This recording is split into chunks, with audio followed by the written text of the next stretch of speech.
Hello and welcome back to Let's Play Final Fantasy XIV. We're only 21 quests away from Heavensward now, so I'm hoping to make progress on that today.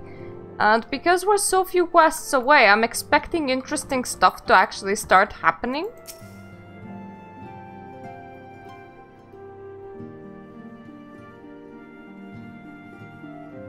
We have a guest from Ishgard who wishes to speak with you. Yay! I believe the two of you have met. We have. I had hoped to speak with Commander Leveilleur as well, but I cannot afford to wait any longer.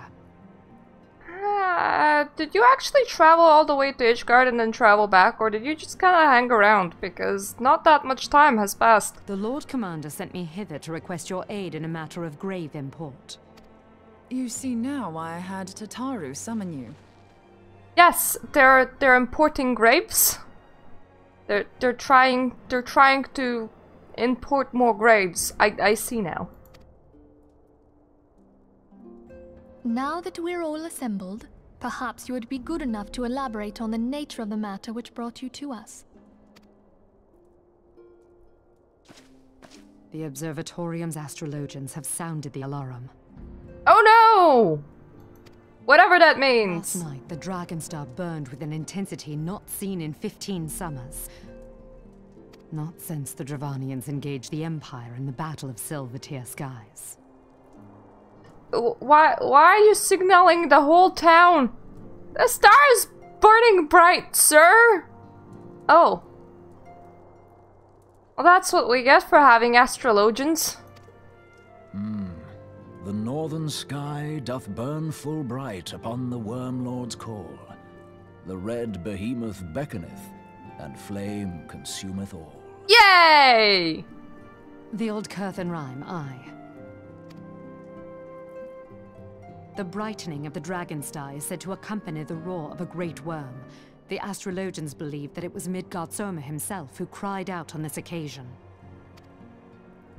After an absence of centuries, the King of Kings did return to lead his kind against the might of Garlemald, only to fall in his duel with the Agrius, proud flagship of the Garlean fleet. Devoid of life, his corpse remaineth entwined about the Magitech monstrosity even unto this day. Eorzea has the right of it. Whatever this alteration in the Dragonstar portends, the Great Worm has shown no sign of life. Tataru, have the Domans reported aught out of the ordinary? Can we just like go back to Ishgardian astrologians and tell them to settle down, for they're only looking at stars in the sky?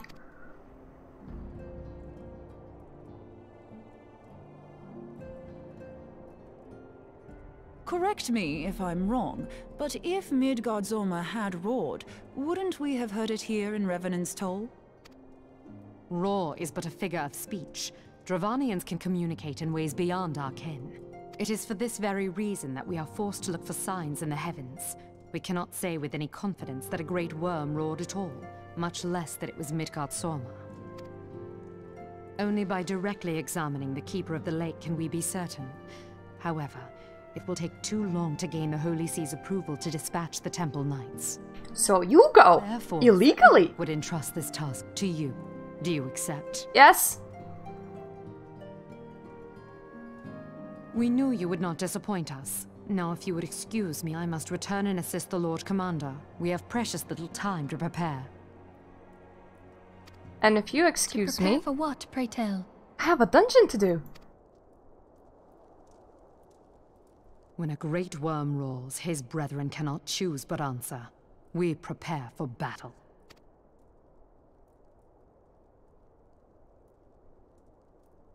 Angry stares.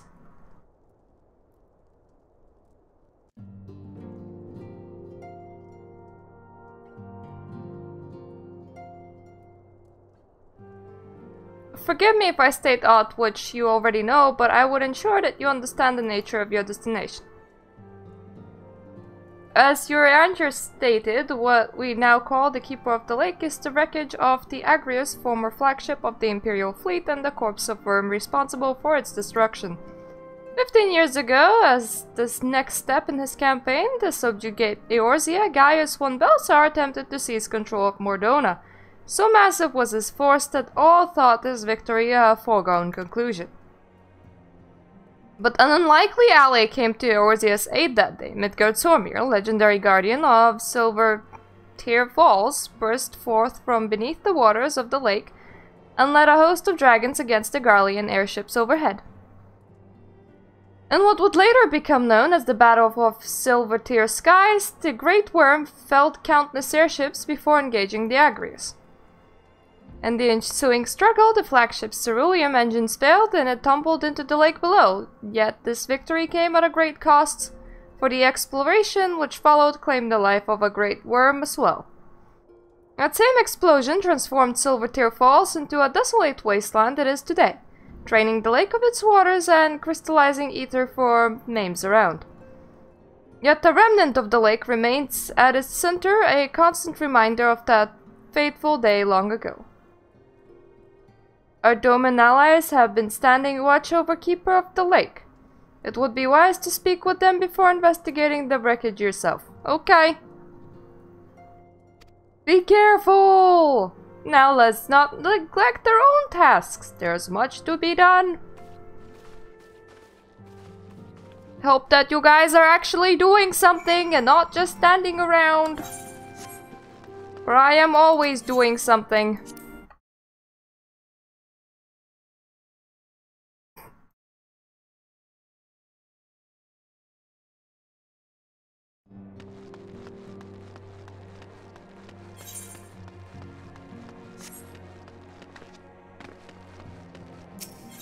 I wonder what the time passages actually is.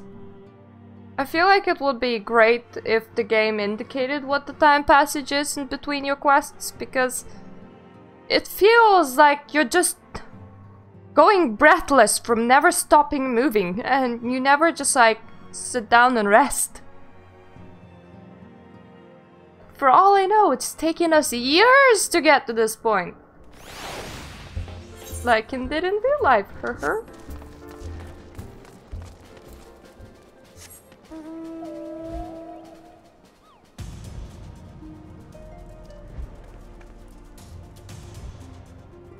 Kind of funny that I made this character during Heavensward and now it's practically the end of Stormblood. I've been such a slacker. Hey, by the end of Shadowbringers, we may have been fully caught up.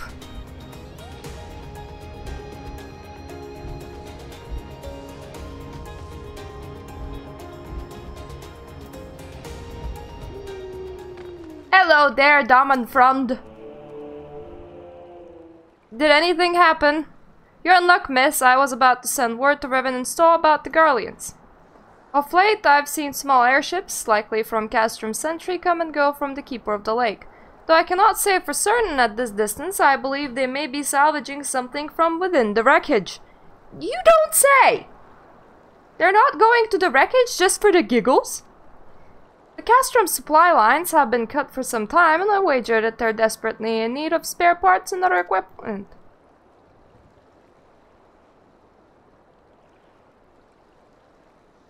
So it's true then, these guardians honestly fear that the worm might rise again?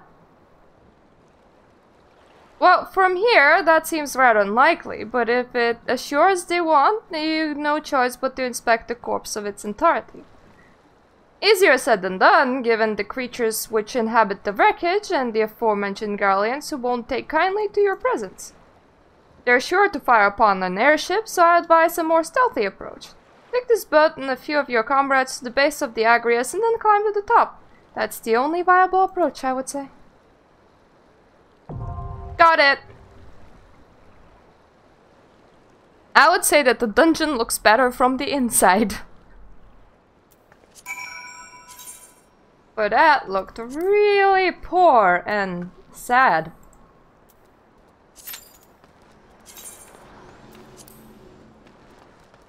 Let me politely keep your lake. The Keeper of the Lake.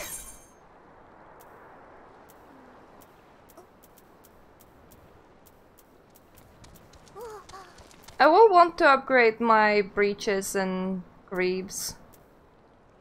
A level...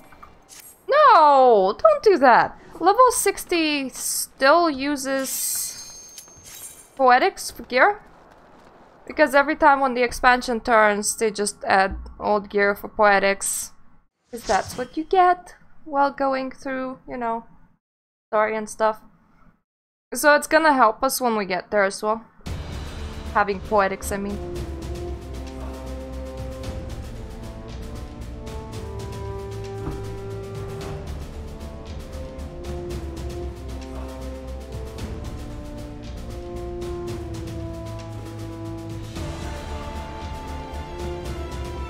I remember this. I actually remember this place really, really well. Mostly because this was where I got kicked out from a dungeon group for the first time. I know that that's a very interesting thing to mention as a memory, but essentially I died twice in the final battle and people that I was running with didn't care that I was a leaf and they're like, wow, what a stupid killer, and they just kicked me. You can kick people for difference of gameplay, which is a very interesting thing to, you know, describe. So they weren't against the rights to kick me, but it was still a very mean thing to do. I was very upset that time.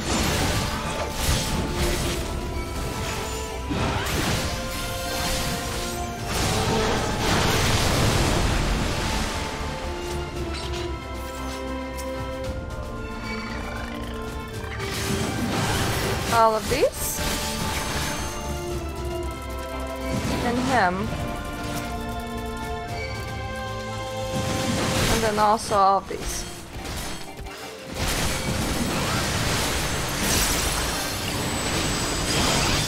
And then we have a nice amount of things still in here.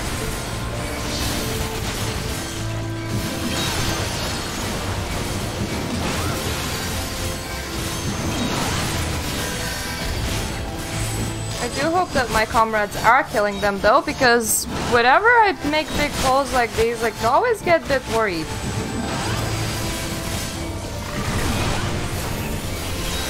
With very obvious good reason. Considering that currently I am staying at 0 health.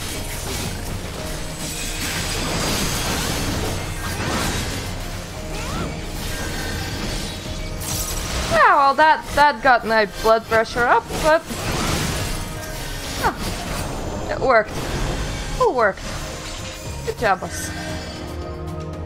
Yes, it's okay, you can open the chest, person.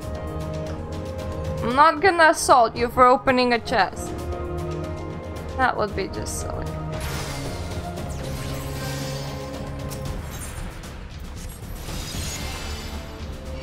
Rago!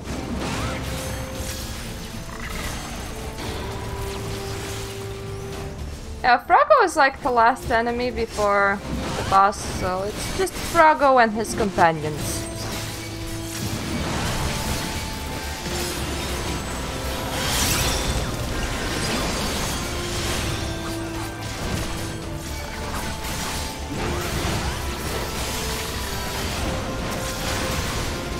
I feel like the series have devolved consistently while I was making them, because I started making Final Fantasy XIV series with the idea of just going through the main scenario. Due to my love for the game and due to the fact that my guild is doing Coils of Bahamut, I ended up doing a whole bunch of side content like dungeons and raids. I don't know if I want to show 24-mans, I think I do.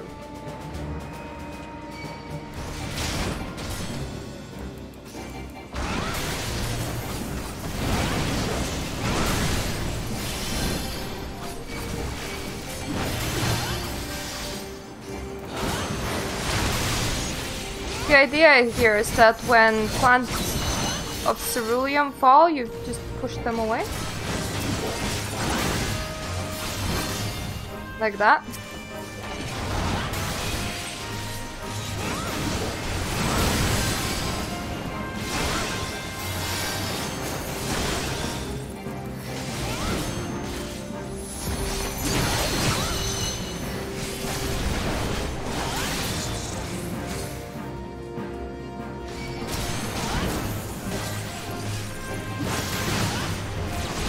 that my team doesn't end up exploding to all of those cerulean tanks. It'd be nice if somebody maybe pushed them a bit further.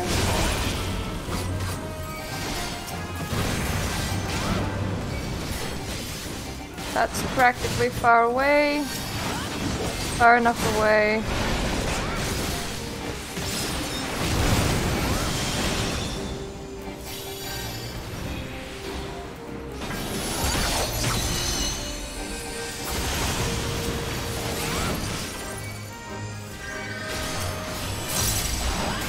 Okay, those are gonna explode soon.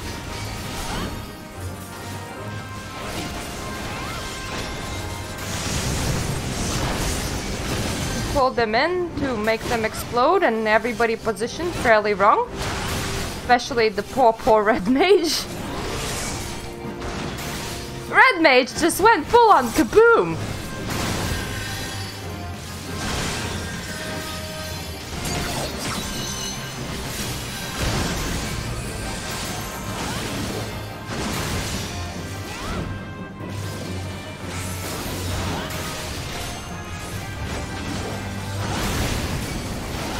Come on, guys, just kill the birdie!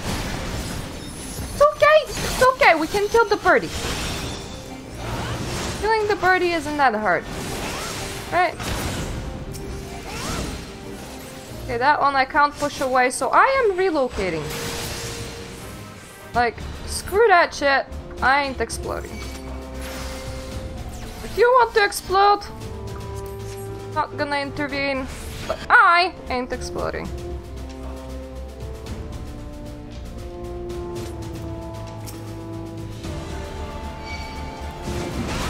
Hello, Garleans. Feeling a bit poor, are we? Scavenging the ruins, are we? Would be a shame if you met me while doing so, wouldn't it?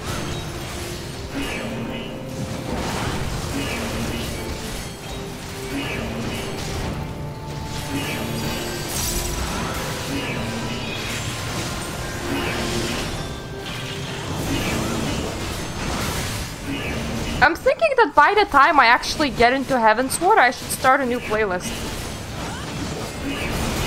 Like, let's play Final Fantasy Heavensward.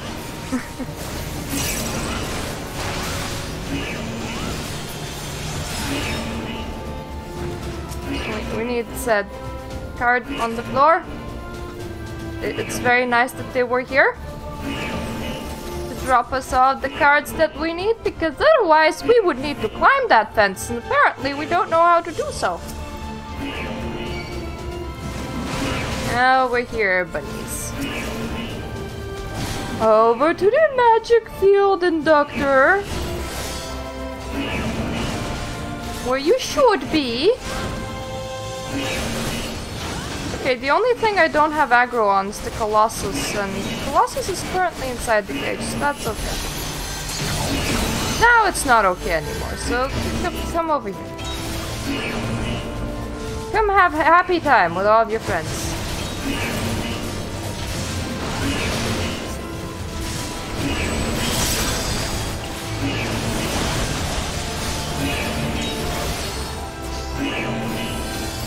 You coming, buddy? No, maybe. Just don't feel like it.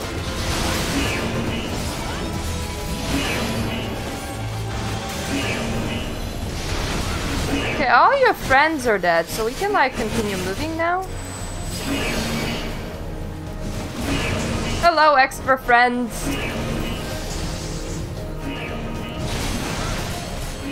Hello, field inductor.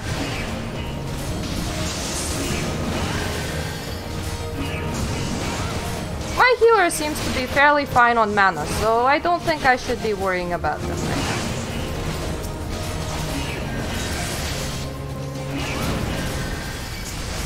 Hello, second Colossus. To the door with all of you. Right over here. Friendly door, big door. Nice door. Very nice door. One of them's being a bit slow, I see. I suggest not standing where I am standing, hence not getting cleaved. I understand, do not stack on the tank. It might be a hard thing to understand, but do not stack on the tank. Ever. Especially with Colossus being involved. Tank minions often cleave. Okay, you decided to de-aggro in the meantime. So let me just get you all back. Who else is de-aggroed? This guy. Like, why? Stop it.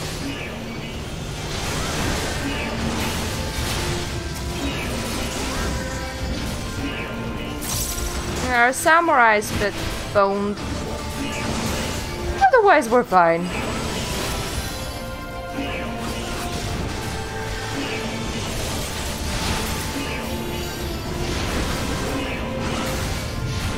Playing melee classes is actually easier than what it looks like right now.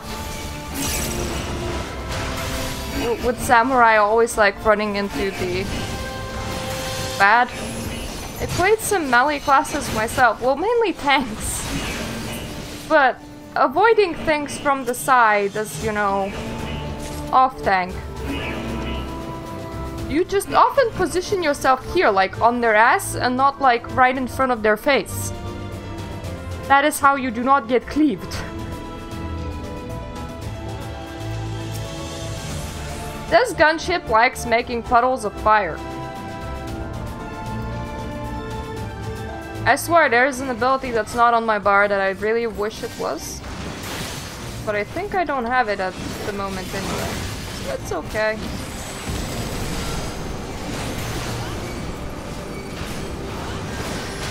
I probably shouldn't stand in the fire. That'd be a good idea, right? Come here. Out of the fire you go. See that huge circle? That's his hitbox. So you have, as a melee, you have quite a bit of, you know, space to maneuver.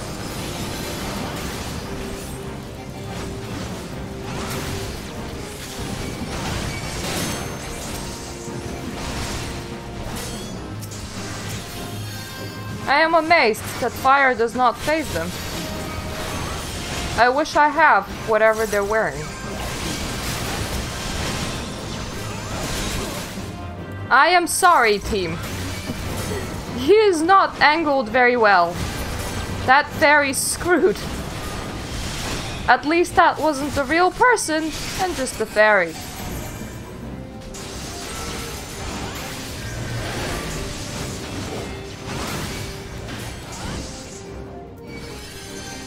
Red mages have self-heals, if I remember correctly, but I don't remember if they have them at level 50. Chances are they have them sometime way later than that.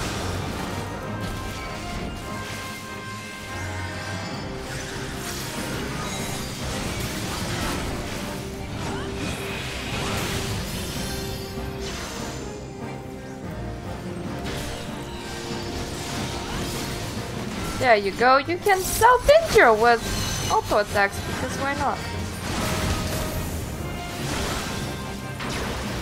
Actually, I love all of the skills where things self-injure by attacking you. That's always pretty cool. Hello, Vanguard. Come here.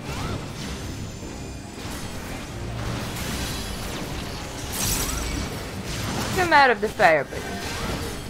He's gonna do that fire again, and we're kinda in a fairly bad spot right now. Like, we managed to get ourselves really fired.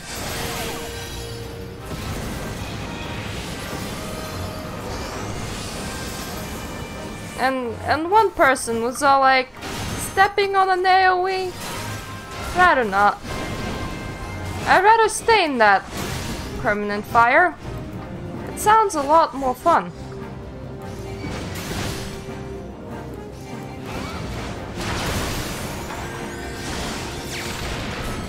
Alternatively, they were probably just really into hitting the boss. There are times in game though when you should just be like, boss, my life. My life. Alternatively, have a friend healer and scream at the top of your lungs, healers adjust. This is especially popular if you're a black mage.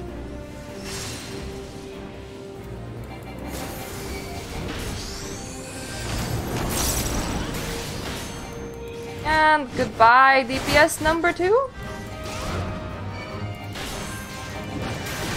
Just heal yourself, healer. We're gonna be fine.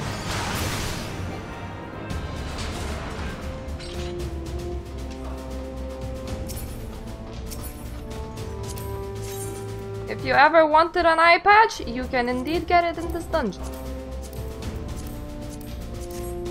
I'm gonna write a test because I know that my stream software loves doing reach stream chat all wrong. There we go. Because normally it's like in a little square that just like says something like, you know, ready to receive messages, and then the recordings it just looks really annoying. Oh. Creepy kitty. My cat is awesome. Oh, my cats are awesome, even when they're annoying, which is most of the time. Ah, I see. Somebody has developed the syndrome of I wanna be the tank. Alternatively, they just took one step too many.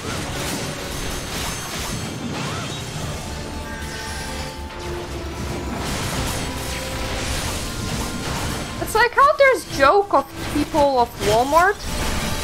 This game could have jokes of people of Beauty Finder. I have seen anything from people running level 50 content without having their job equipped. Meaning that they have not done any job quests since level 30 at least. Oftentimes it means that you just were ignoring all of their job quests. To a Dragoon, pulling and tanking. To the main tank dying and the off tank absolutely refusing to take aggro because they're absolutely convinced that they're a DPS. To healers not healing at all because they're absolutely convinced that they're a DPS. It's an interesting world out here.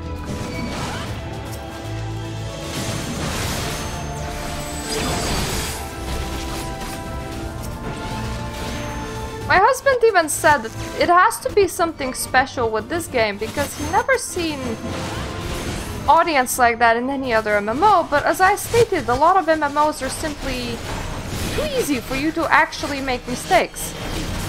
Like, for example, anyone bit low IQ in Guild Wars 2 will just say that every strategy in the game ever is to be berserker and stack in a corner. Even when that is clearly not working for them, they will just continue yelling, stack, over and over and over again.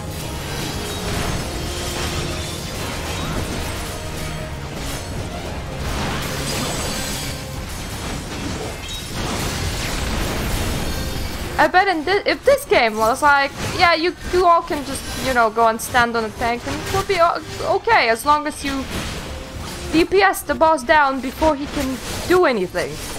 You know, I bet people would actually do that. Because of course they would do that.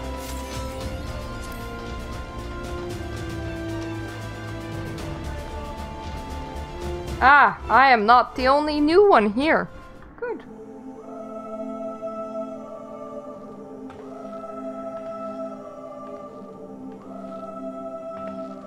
Who treadeth now upon my bones, and waketh me from slumber sweet? I actually really love dealing with dragons in this game. Heavensward was the best experience for me, so I can't help but smile. I'm like, oh, Midgard Zomir, I missed you. Thou hast forgotten the face of thy lord. Remember, mortal, and fear me. Ah! My ghost dragon cookie! Actions and traits, because it's just really annoying me. Oh, I have it. I have it, but in the wrong slot.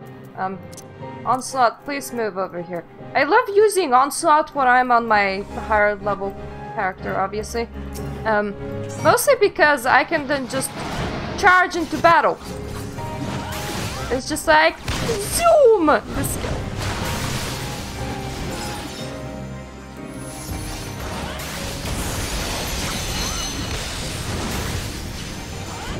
This fight is mostly big AoEs, the game. Oh, and you also need to kill a bird. Oh, and if your team is bad and eats a lot of AoEs, you're gonna feel a sad cookie.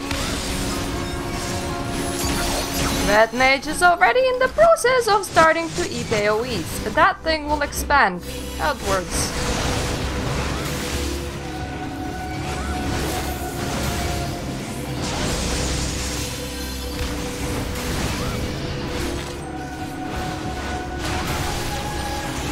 There we go.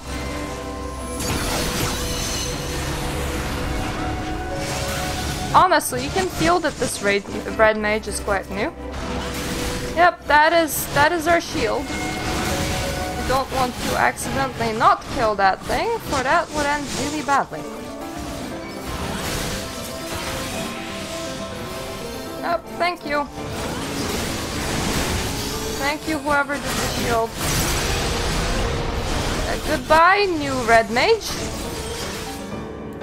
Was nice seeing you around.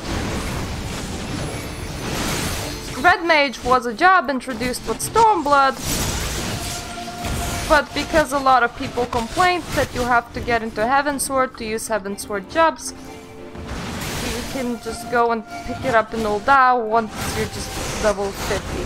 So we could be a Red Mage if we wanted to, but it carries less advantages than being a warrior. For one thing, we would get really shitty queues, and then I would be just kind of hopping around going, I have no bloody idea what to fill this stream with. Hey guys, look at the sky, look at the flowers, we'll be waiting for a while.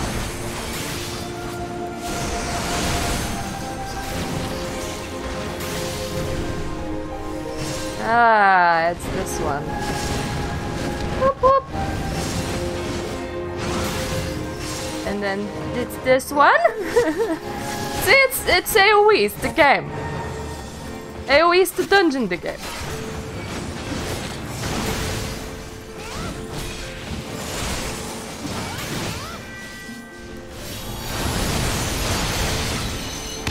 And goodbye, new red mage, for the second time. That was me at one point, but I was a healer, so I was a bit more important to the party.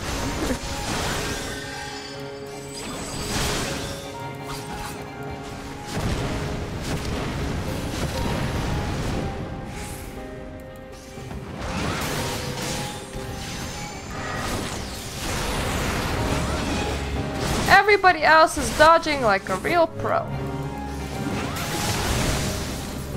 I mean, I would prefer that they would also hit this dragon, so that he dies faster, but I'll take just not dying. Not dying is a good thing to start on.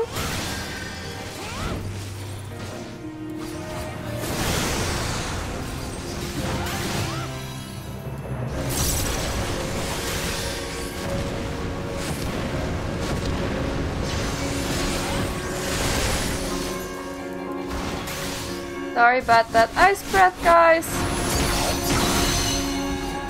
Oh hey, look, red mage on the floor again. Oh well.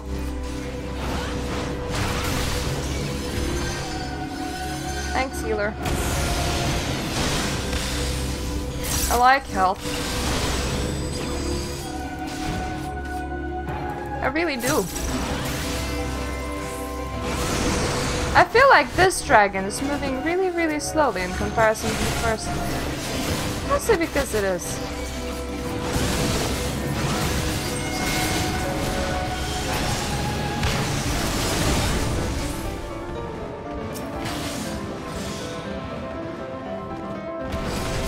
But at the same time, I mean, look at my dead DPS here. It's a bit dead. Wow, our Fred mage says, while being a bit dead. If you ask me, he probably has a little bit of difficulty. He's probably a bit hurt. That would just be my guess though. The healer should first of all resummon their fairy. They're busy dodging, which is okay. As long as you live, I take comfort in it. I take comfort in your life.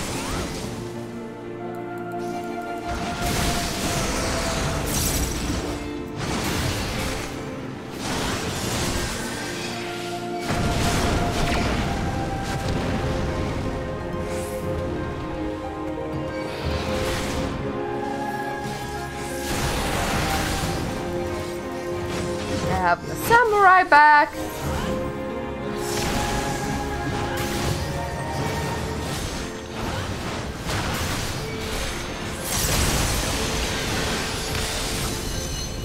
They actually made it that you can like grow NPCs called squadrons at the top level of Great Company rank. And they can go with you to some low-level dungeons. I'm actually quite interested to see just how well they do in this one. Like, are the NPCs good at dodging? The healer is not even bothering rezzing Red Mage anymore. It's just, he's dead. He's just dead.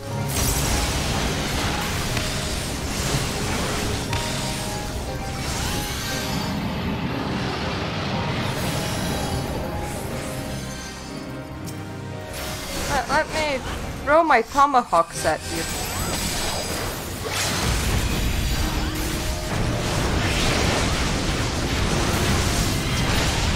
Yay! Well done. Well done, everybody. I had a good healer. Unlike me, when I started this game, they weren't flooring. They were actually doing it.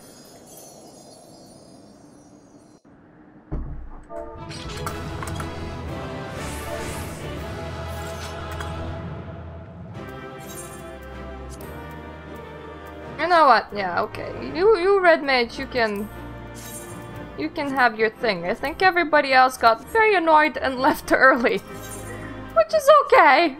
It's okay. Red Mage will be so happy now, they will be like, oh my god, player accommodation! By her gifts hast thou earned a moment's reprieve.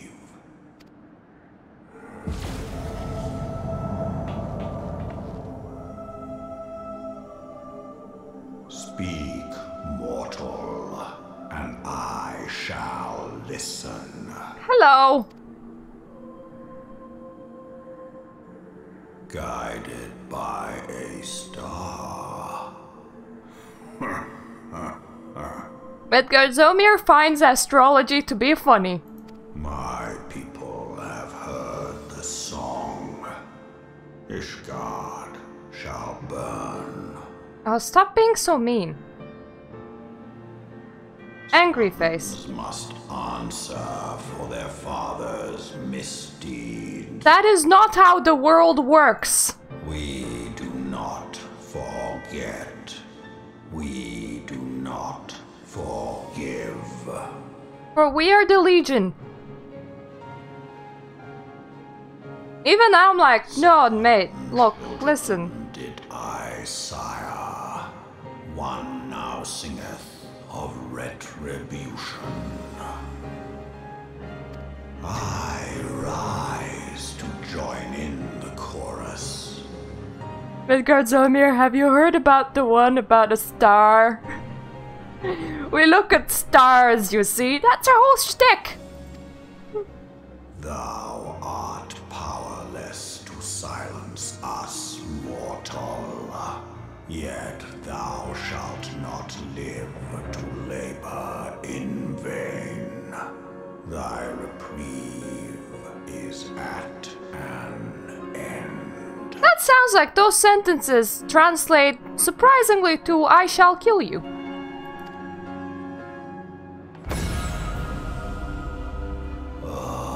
I am shiny. Trickery is thy shield. This frail, ignoble creature is not gifted, but chosen. Look at my shiny. Hearken to me, Hydaelyn. I remember, and I consent. Consent, you say? Fear not, mortal. I shall not harm thee.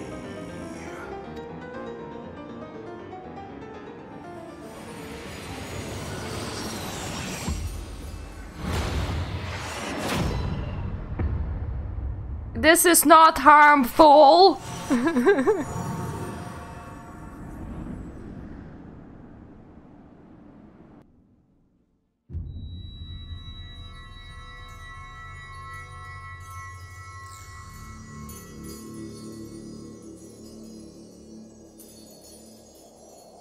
Look at all the pretty lights!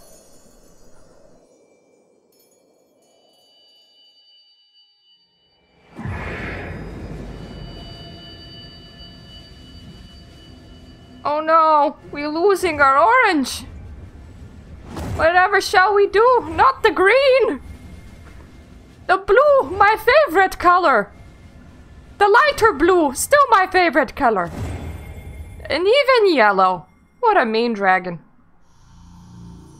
Now they're all as black as my soul.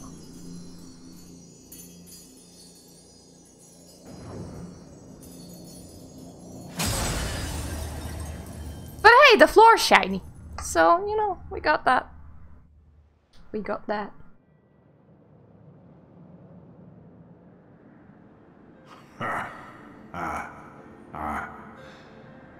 Mayhap thou thinkest me an oath breaker. I did not harm you, I just stripped away your light. But mistaken.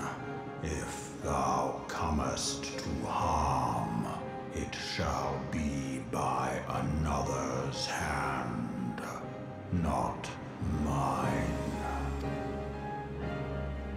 I did but strip thee of thy mistress's feeble blessing.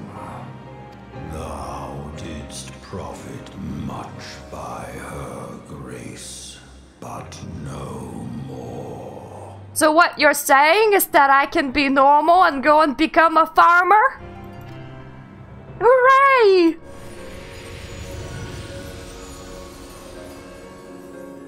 Daw! Daw! Baby dragon. Hey, baby dragon. Covenant binds me to thee. I shall watch, listen, and wait. As long as it's in that cute tiny form,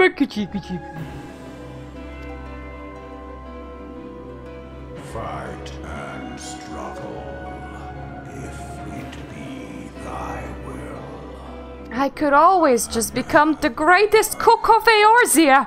That which lieth beyond his grasp.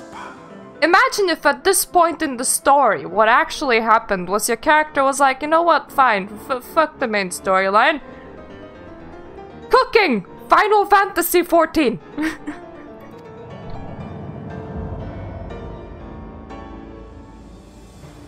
I drink of her body, and defense doth mine own find new life.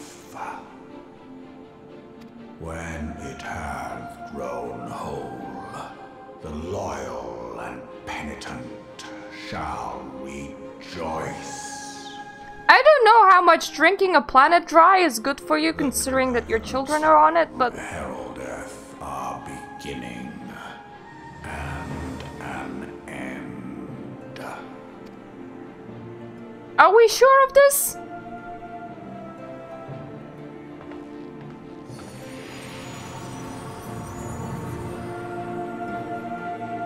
Ooh. Oh, that would have been so awesome. Yay! I have a baby Midgardsormr! Apparently.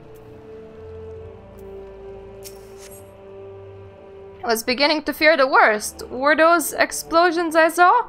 Oh, but you shouldn't waste time talking to me. Alpinode left a message stating that you were to return to the Rising Stones at once.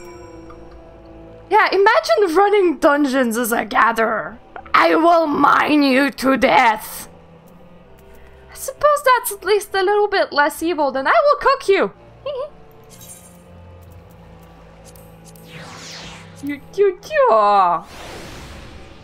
I'll carry around my tiny Midgardsormr. You tiny little piece of evil, so cute. Okay, Revenant's Toll we go. To Revenant's Toll we go. And until we come back, and out of Revenant's Toll we go, to Revenant's Toll we go.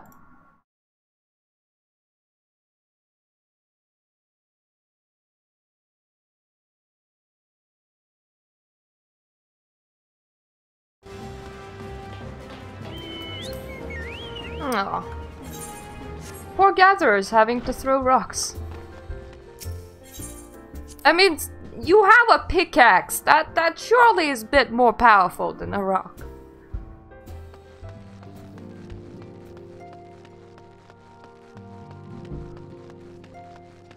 I do appreciate places that let you like take crafters and gatherers into places just because it's really fun. I think more MMOs and more content in an MMO should do so.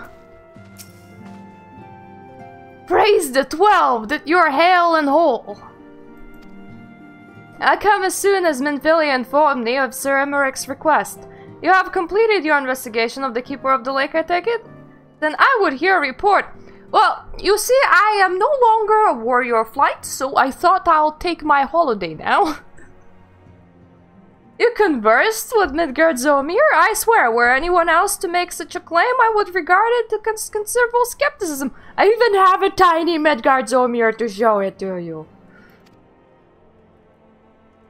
Are we to understand that the worm did not perish and had in sooth lain dormant these past 15 years? Yeah! As a resurrection, more rejuvenation for he who dwells in eternity, years passing as moments. Though his words were ambiguous at times, one statement left little room for interpretation. My people have heard the song, Ishgard shall burn. Clearly an attack is imminent. We must share this information with Sir Emmerich immediately. However, we dare not divulge your conversation with Midgardsormr in its entirety. To even acknowledge that you heard the voice of the barbarian is a grave but necessary risk, lest we forget men have been executed as heretics for declaring as such. For your own protection and for the sake of our tedious relationships of Ishgard, the truth cannot leave this room. Also, I no longer warrior of light. Which part of that did you not hear? As for how we shall present our revelation to Sir Emmerich's emissary, you may leave that to me. Pray remain here for now. You see, we went into Keeper of the Lake. We got to the boss room, and there was this letter on the floor, and it said, Ishgard shall burn. So, I thought you may want to know. It may be a message from the ghosts, but we did not talk to any dragon ghosts. Oh, no. That's what heretics would do. Is there something you're not telling us, Magnanimous? You seem different somehow. It's almost as if you were missing something important. I no longer warrior of light? Well, for friend, Midgardsormr stripped you of your blessing of light? Are you alright? How do you feel? Ah yes, Midphilia bulbs. I see. It is a relief to hear that you are otherwise unharmed. It beggars belief that any being could possess the power to deprive you of her blessing. Midgardsormr made mention of a covenant, did he not? Yeah, I have a tiny Midgardsormr to prove it. One of the ancient myths regarding Silverfear Falls states that when waters came into existence, so too did the Great Worm. Althik and Nymelia, brother Time and sister Fate, decreed that Midgardsormr ever watch over the source from which all water and magic was said to flow. I wonder, what if this was the covenant of which he spoke, and 'twas not gods with whom he treated, but Hydaelyn herself? Well, if he is watching over you as he claimed, mayhap you will have an opportunity to ask. Let us keep this matter to ourselves. I do not wish to burden our friends needlessly. Let us not tell them that you can now die in situations where you would need the blessing of the light to survive. It's okay. Oh no! How does he materialize without me summoning his minion? Art thou a pawn or master of thy fate? What hast thou wrought by thine own hands, mortal?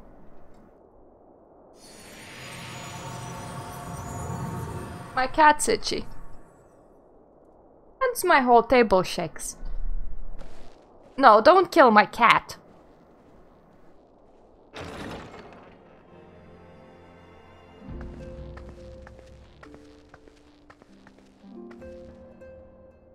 Well... My friend, I can scarce believe it. You confronted the Wormlord and lived to tell the tale. Well, Anarpa, we can't join in this session anyway because none of us have characters. So you know.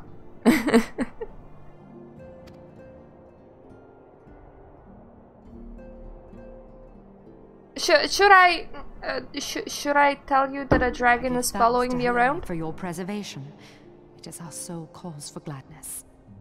I assume if we are joining your group and they're okay with doing it Saturdays but a bit later, then what would be useful is at least knowing of the basic party composition, and you could relay that information to us, I imagine. Your encounter with the Keeper of the Lake served to confirm our fears. A great worm has roared, and it makes little difference if it was one of the two in Eorzea or any other. The Dravanians are coming. Oh no! I am told that Ishgard has magical defenses against Dravanian attack, though I am not privy to their exact nature. Will they be enough to repel a massive force? Ishgard has weathered countless assaults over centuries. This will be no different. And now that you have confirmed the threat, none can ignore the Lord Commander's calls for the wards to be strengthened. I dare not presume to speak for him, but I expect the Lord Commander would sing your praises. Just in case, like, write all of the information, like our Pathfinder channel and stuff, so that everybody can read, and then everybody can agree with their own voice, and then we can do a thing. I must away, but we shall meet again soon.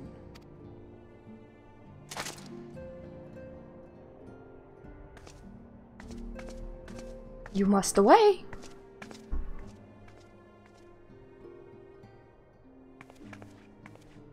Hey, kitty cat. Countless assaults weathered, and this will be no different? Why am I not convinced? Also tell me when you set up the bot to automatically give access for people to just, you know, streams videos, the playroom, and general chat.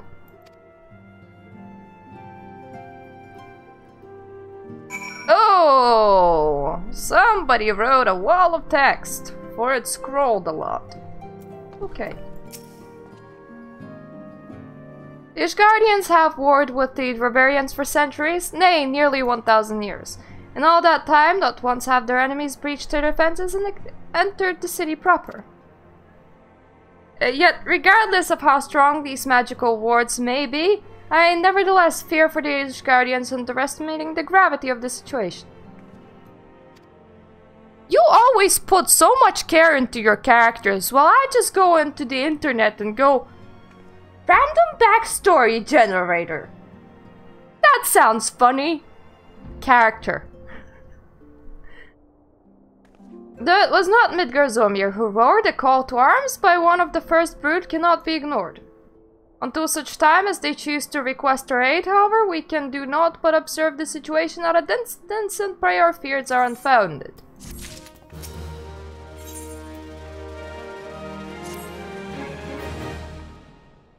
Ere I forget, I believe Mumbrida has requested a gathering of the Science. I assume there has been some progress concerning our efforts to combat the Ascians. Nah. I don't need to put a lot of effort into character. The important bit is that they're fun to play. That their backstory makes at least some sense.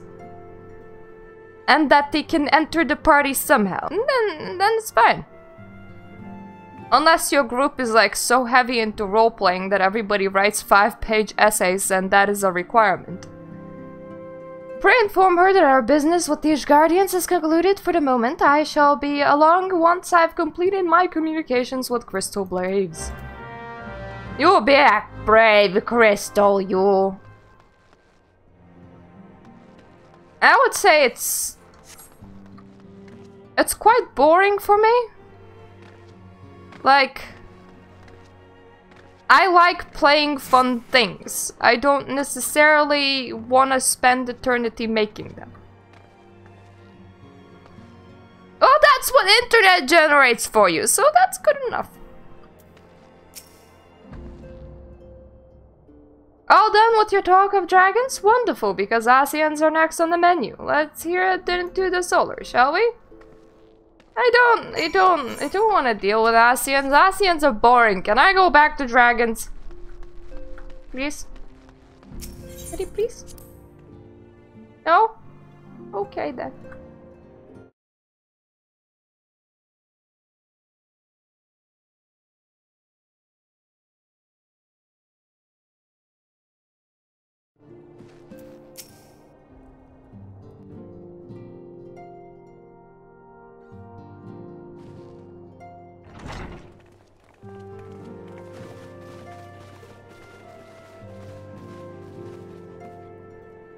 Now that everything's calmed down a bit, relatively speaking I mean, I thought it might be a good time to share our progress on the weapon. I believe we're on the verge of a breakthrough. Well, don't keep us all in suspense.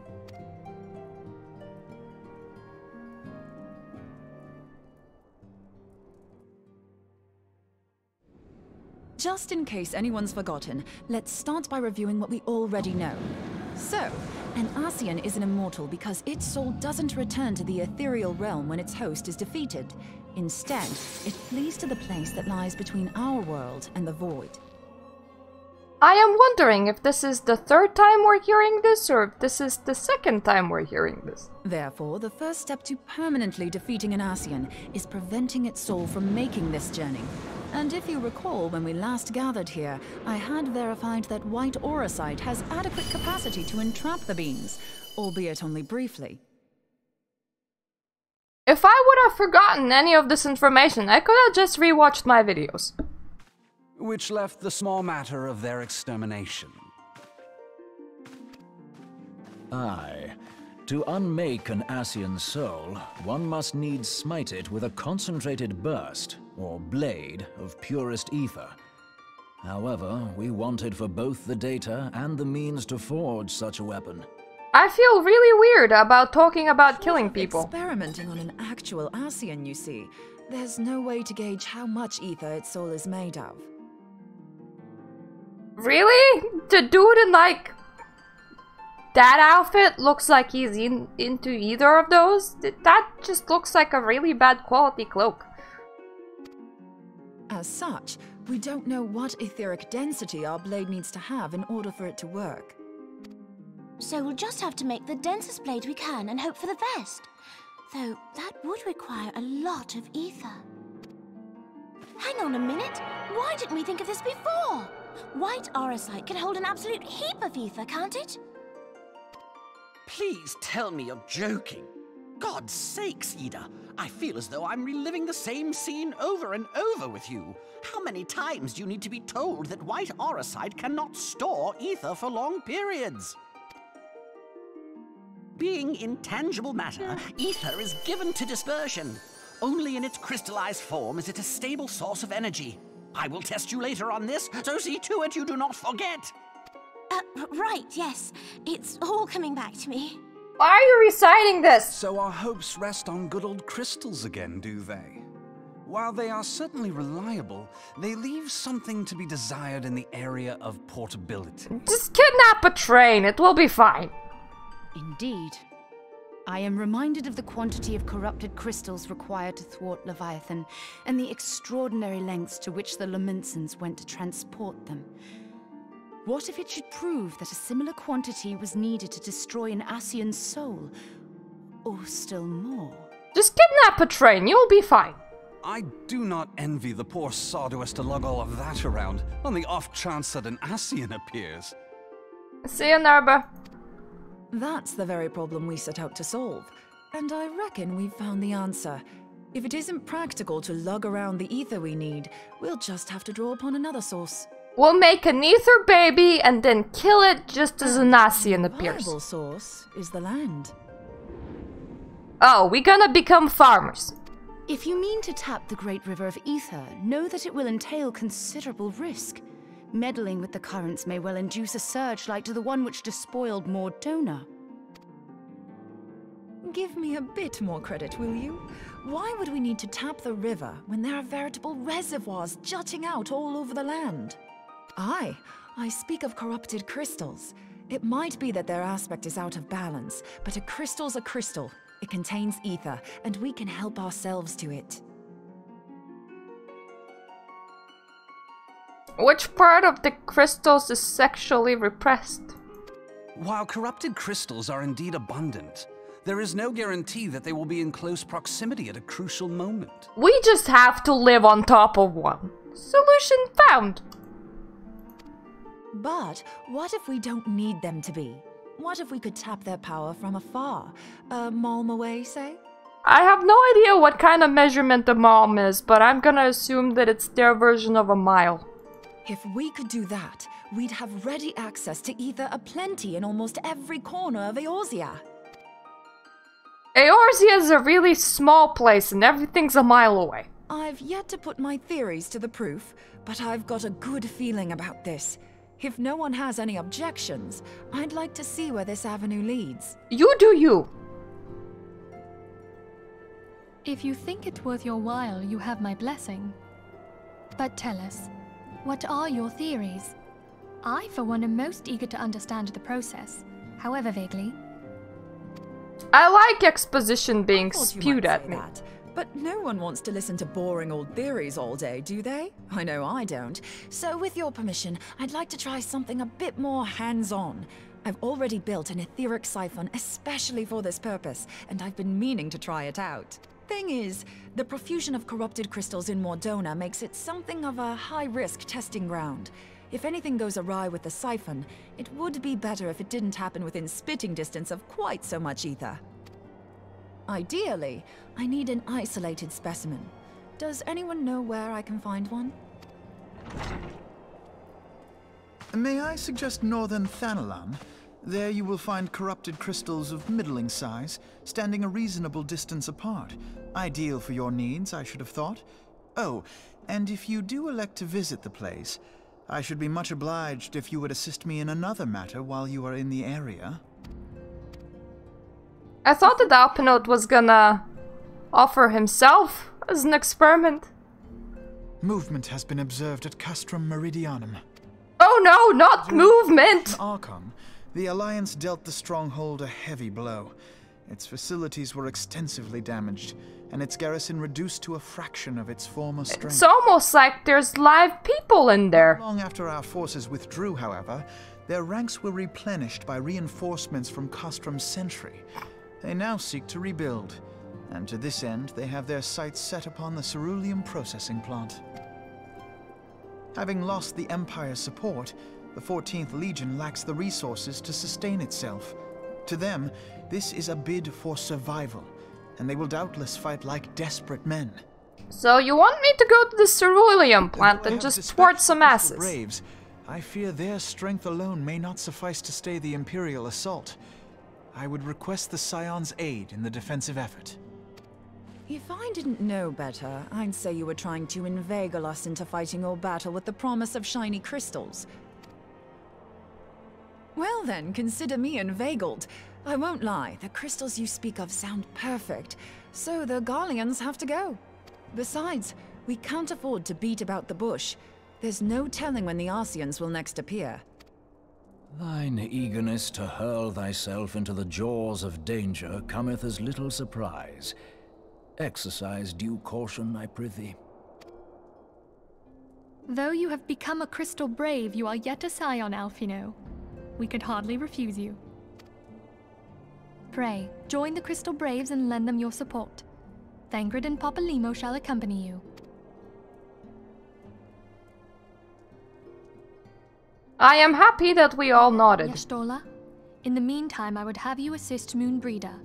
Scout out the crystal clusters, that the testing may commence as soon as the Garlean threat has been eliminated. Do you mean more breeder's thighs? Yeah, Rogadin women have monster thighs. If it please you, I shall continue mine own experiments on white Aurosite. Thank you, Eorzea. Everyone, pray see to your preparations and depart as soon as you're able. Go well, and be safe. It's actually one of the reasons why I commended her on being so brave and wearing a miniskirt. But okay, we're gonna go to a place and towards some Garleans. That doesn't sound too hard. That sounds really easy-peasy. Easy-peasy.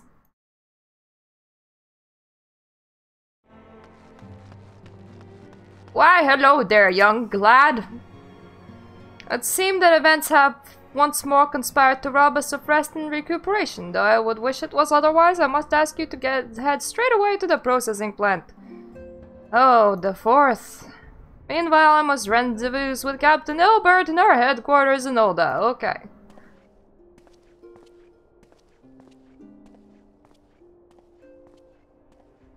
Yeah, it's directly where her crotch would be, which is quite interesting. Your duties take you to Northern Thanalan, do they not?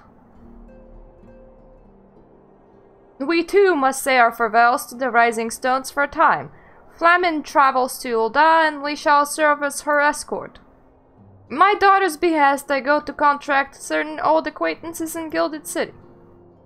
We are beset on all sides by civil unrest and imperial machinations, threatened by primals and troubled by dragons. We need all the allies we can muster. Many of my friends hold positions of power, you see, and it is hoped that they can be convinced to aid the Science cause. If past events have taught us anything, is that we know that the Eorzea must present a united front, or we shall fall. Ah, how extraordinary that my little Ascilia is involved in such a far-fetching affairs! I am proud that I might not stand at her side, and not only as a mother, but also as a colleague. A colleague with influential connections, but I fear that Ul'dah has become a place of danger even for one so familiar with her streets. Bah, woe betide to blackguard or that so much as flares in your direction, my lady. If you need to go on an errand, just go and do it. You don't need to stop in front of me and have a conversation with me about how important your errand is. It's your errand. I don't approach you and go, I'm going to slay a dragon. Like, I wouldn't do that, so why are you troubling me with yours?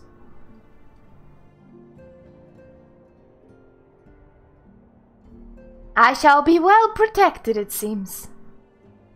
Shall we be on our way then? Yes, you shall. Yes, you indeed shall. Off you go, all of you. Yes, pat yourself on the chest. Shoo shoo. Shoo shoo shoo shoo shoo shoo shoo. Shoo, shoo, shoo, shoo! Shoo, shoo. That way. Thank you. Thank you. Yeah, the... Rogadin chick with a short skirt. She's not in main scenario for that long. So I'm actually surprised for how many quests she has so far been in here. Because she is so fleeting that you mostly do not recall her. You mean the big Rogadin man or the lanky magician hat dude? One is shaped like an elf and one is shaped like a Rogadin.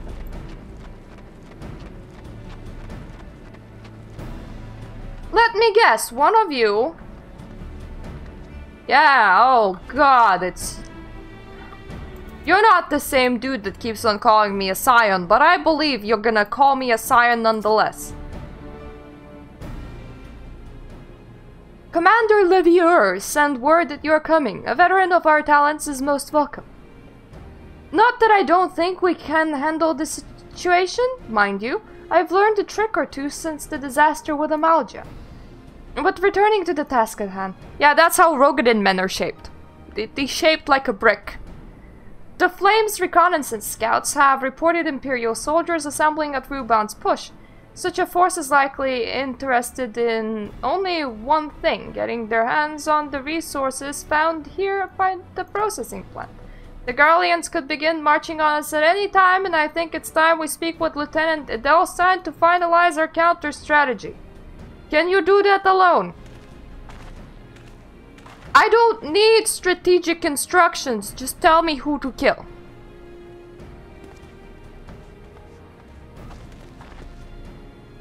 Private Munchikus, my soldiers yet tell tales of your deeds during Operation Archon. Everybody uses oversized buildings so races of any sizes can enter. Like the door over there. See, it's pretty wide. Pretty wide. Would that we could sit a while and reminisce about old times. Are the Garleans on the move, then? Not as such. The civilian draftsmen have, however, come across several highly suspicious crates within the boundaries of the processing plant.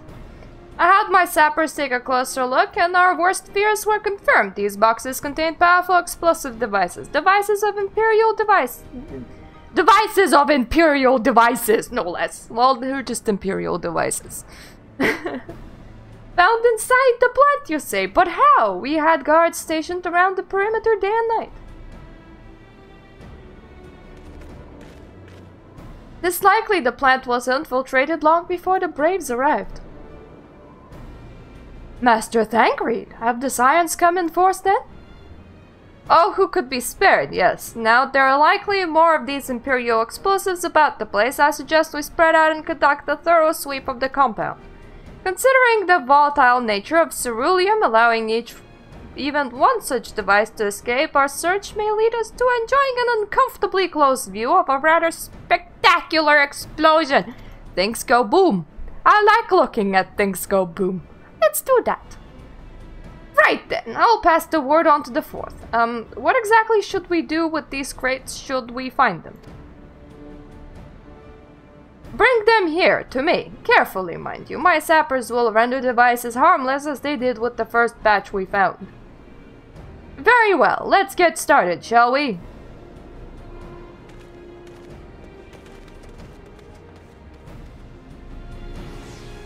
I like how we're calling ourselves, like, the Scions. Like, we're such a big organization. We're like 7 people strong. So people are like, woo, the Scions have arrived. 2 guys show up. Well, 2 guys and me, so I suppose that counts the same as having an army, so we're fine. Up! Stupid mountains. Conspicuously suspicious item.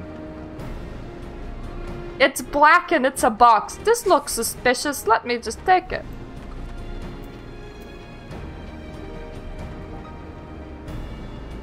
Okay, nobody allows me through the gate. That's very mean of them, but that is their choice. If that gate explodes, I'm not responsible. And yes, we can hire a chocobo in here, so that he carries us from Aetherite to Aetherite, and we do not need to run by feet. Alternatively, you can just have a mount. Another suspicious box. It's black, it's square, it's suspicious. That's exactly how I imagined that Garleans would store their shoes, in black and square things. That expels stars when you look at them from afar. Because that's what you want for your suspicious boxes to do, to stare from a distance. Maybe that's why it's suspicious, because it's sparkly.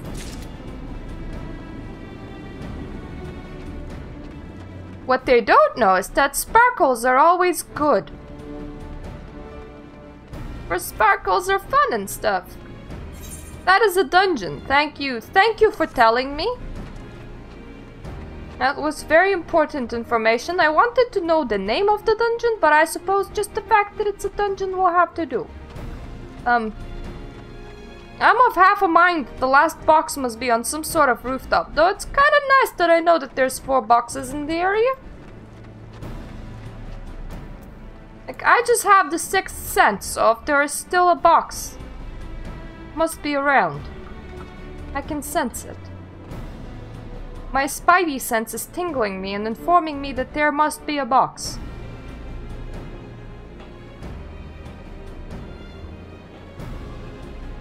I'm looking at high up surfaces. Not seeing anything. What about the low down? Damn, it must be in some sort of corner. Or inside a place. Inside a place is an option. So that would be quite interesting, just like a Garlean box in the open.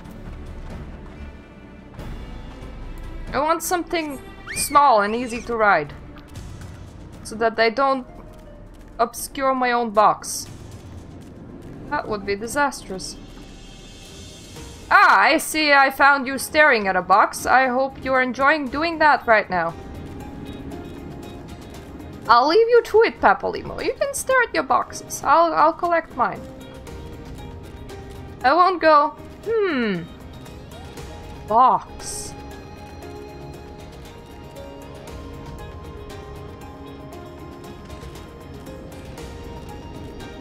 That being said, I have very little idea where my last box is. There's literally nothing sparkly around.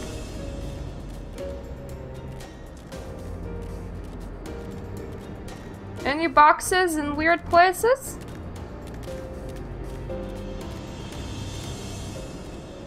Are you staring at a box? No, you're just staring at a load of crates. You mean a carbuncle? How does this look like a pig?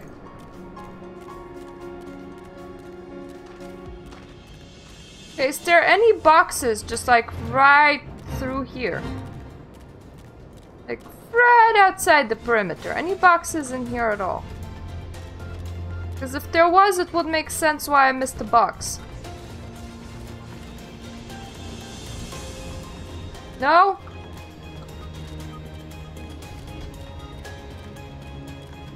There's no boxes there. Yo, you hiding any boxes? Ooh. Well, yeah. Do pigs have 3 tails? Do pigs' tails look like this? I don't think so.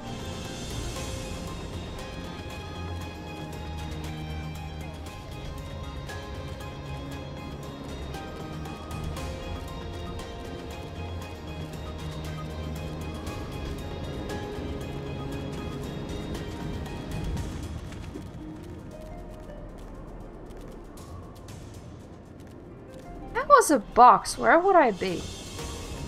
And why would I have not checked that place yet? Ah, you mean our big bouncy ball?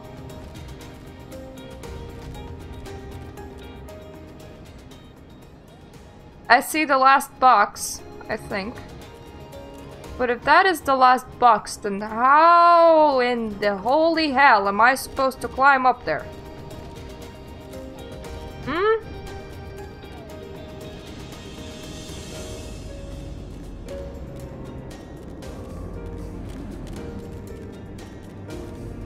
I imagine using stairs.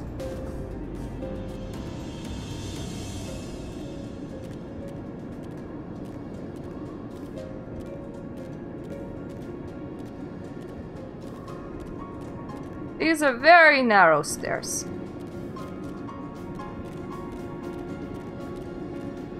Ah! Good thing that you're sparkling. I would have not seen you at all. Silly sparkly box. Now let me just... I'm fine. Might have crushed my legs, but I'm fine. They heal fast. See my health? It's healing already. Here's your boxes! Should you discover any containers that appear out of place, yes, hand them to you. Here. There were 4 more of those blasted things. I have our engineers disassemble them at once. Fine work as always, Private Munchicas. The entire compound has now been scoured from top to bottom, so I should hope that the last we've seen of those boxes. Yes. It's very starry. Our troubles with Castrum Meridianum, however, are far from over. Okay. So whose asses should I kick? We've been keeping a close eye on the Garlean garrison. It would seem that Imperials have finally begun to mobilize. According to the reconnaissance report that just came in, the squads have been leaving the Castrum are too few in number to efficiently take on hold our position. We'll likely mount a swift assault and focus on the acquisition of resources. I have, of course, also shared the report with the Crystal Braves. They've decided to take the field and meet the assault head-on. Brave report to Lieutenant somebody. Can we do less talking and more killing? Everything can be solved with less talking and more killing. As long as you talk less and kill more.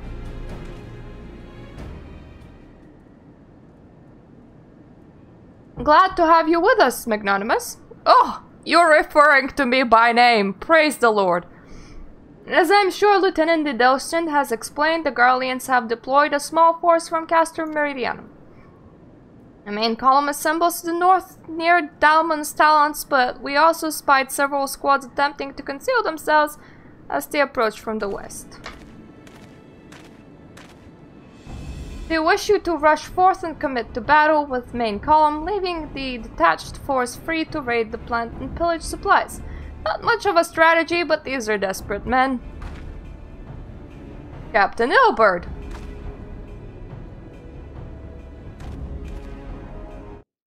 Ilbert is like, yes, I am the captain. Greetings, Scion. Greetings, Scion? I understand the commander bid you and your fellows come lend a hand to the Braves. Okay, cannot be everywhere at once. Reinforcements are welcome. Enough soldiers now to divide our own forces and safely engage the enemy far from beyond the walls. And it would be best to avoid staging a battle anywhere near this much ceruleum. Let's take the fight to the Garleans. A wise course indeed. I shudder to think of the consequences should any of those storage tanks be exposed to fire. If there are no objections, the Scions shall join the 4th and give battle to this main column. Okay. You're with the 3rd then, Warrior Flight. Not okay. Your job will be to intercept those squads hiding out the west and prevent them from reaching the processing plant. I don't like the 3rd, for it has Ilbert in it, and he keeps on calling me a Scion. When you're ready to proceed, report to Lieutenant. Well. I will. I will report to the lieutenant with the funny name. Yu has. Must be one of those Doman lieutenants. That's a very Asian-y name. Hello there, Asian-y name. Pleasure to be fighting with you. Yes, we'll rendezvous. We will rendezvous. You don't look very Asian-y, you small boy. You just look very tiny and small. And now, I shall take the mighty whale to the battlefield. They will not see me coming.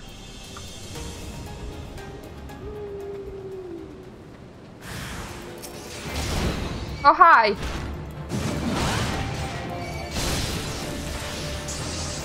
Aw, stunning me. That should be considered illegal.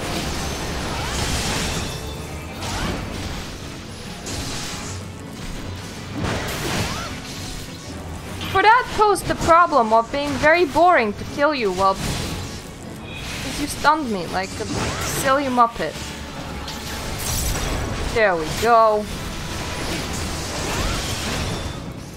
And you stunned me again like a very silly muppet that you are. That's not gonna keep you alive, friend. It's not. You're still gonna bloody die.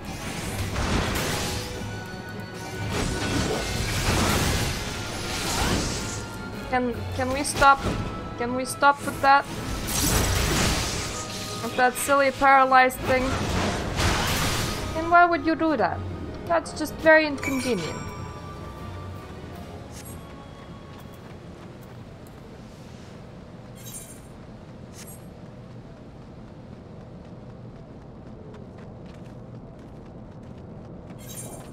Not really. Because that is what I am. I'm the warrior of light. The Hydrant's warrior. Later on, you can also meet warriors of darkness. They have their own reasons. They have fairly good reasons as well. We pay very little attention to them, of course, because we're the warrior of light.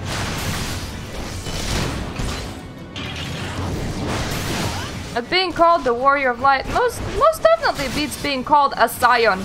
Like, hello, you scion.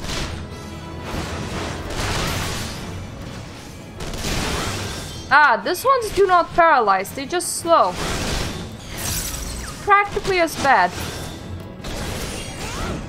Yeah, you should totally stop that. It's inconvenient. We have not met a single one of them yet.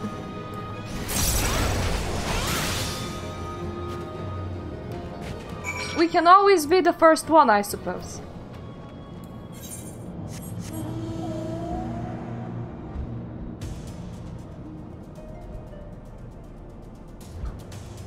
Apparently, the next expansion is suggesting that we're gonna switch forces and be a warrior of darkness for a bit, so I can't wait. You seem grim, Scion. I'll take that to mean that between us, more than a few Garleans won't be making it back to the castrum, yes. Those Imperials, though they certainly made us earn our pay. I would be happy man if I never had to tussle with another of those magic horrors. It is time we bid the war-torn land farewell. Farewell, land!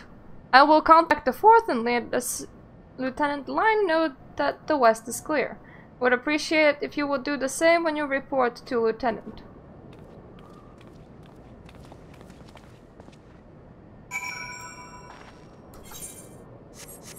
We can say goodbye to the land, but we can still land well. Flop, flop, flop, flop, flop. My favorite thing about this mount is just how massive it is. I think they should continue making more and more massive mounts. Just for the sake of size. No, they haven't made a shark one yet. Private Munchicus, what news of the Garleans? There are land stingrays, though. You can ride a stingray. Their raiding parties are no more than excellent. The Amalji engineers will be most relieved to hear that the plant is no longer in immediate danger. Thank you again for your assistance. You must be anxious for word of your fellows. Lieutenant Nalan has reported sound victory over the main column and informs me that the Scions have already turned their attention to their other duties. All but one, that is. A Rogadin lady with the large axe, as would appear, has chosen to remain on the site of battle. I know not what task keeps her from returning to civilization, but Northern Tanalan is no place to wander alone. Okay! I will find the Axie lady and go, Northern Tanalan is no place to wander alone.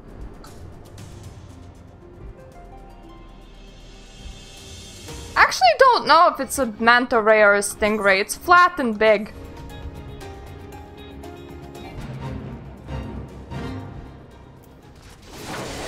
The other thing stopped following me yet.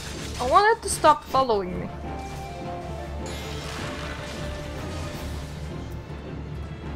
Ah, good. Hey, you guys deal with that level 48 basilisk. I don't really need to fight it right now.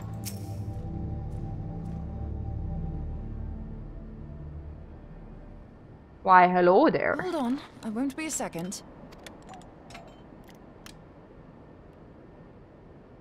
The beast seemed peckish, so I gave it a taste of my axe. I know. As Eorzea never tires of reminding me. An axe ill becometh the hand of a scholar. What can I say? I like axes. To hear my mother tell it, I came into this world holding one. I like axes too! Let's be Rogadin buddies.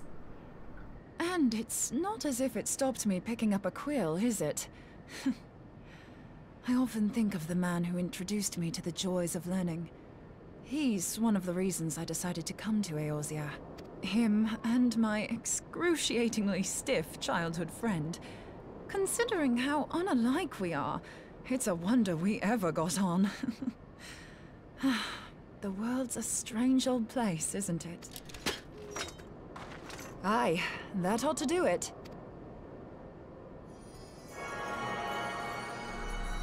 Pretty. Shiny. You can make a shiny shine. Good. At these concentrations, it shouldn't matter too much if something goes awry. Just enough ether to make it interesting. Did you see that? The way the crystal glowed?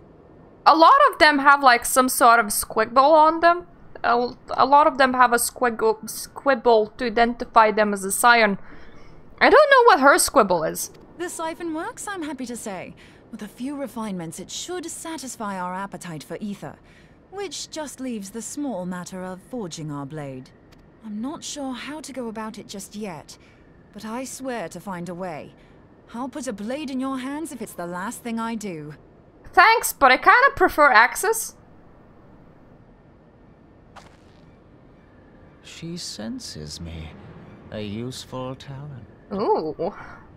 A nice voice. Sexy voice, man.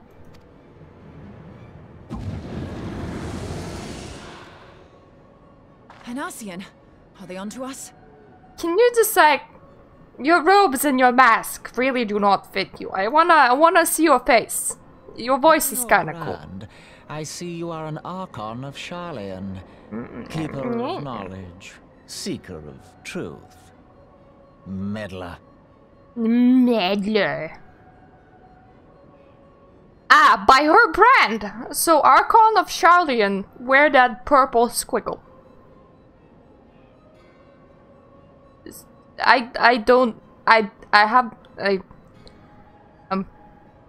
Any of those, I'll assume that all of them are right because I can't write the word squiggle myself. But it's all squiggly. I don't know what the hell's you're saying, but I don't much like your tone. Your instincts serve you well. But come, be not unsettled on my account. That lovely brow was not made for frowns. But I waste my breath. I called her brow lovely. Let me direct my words to one who understands them. We meet at last, warrior of light. I am Nabriales. I suggest you shave your sideburns. Those look like you might look very tacky. Your voice is cool, though. Have long been a thorn in my side. I suffered the overweening presence of La Habrea that men might host the power of gods, only for you to undo my hard work.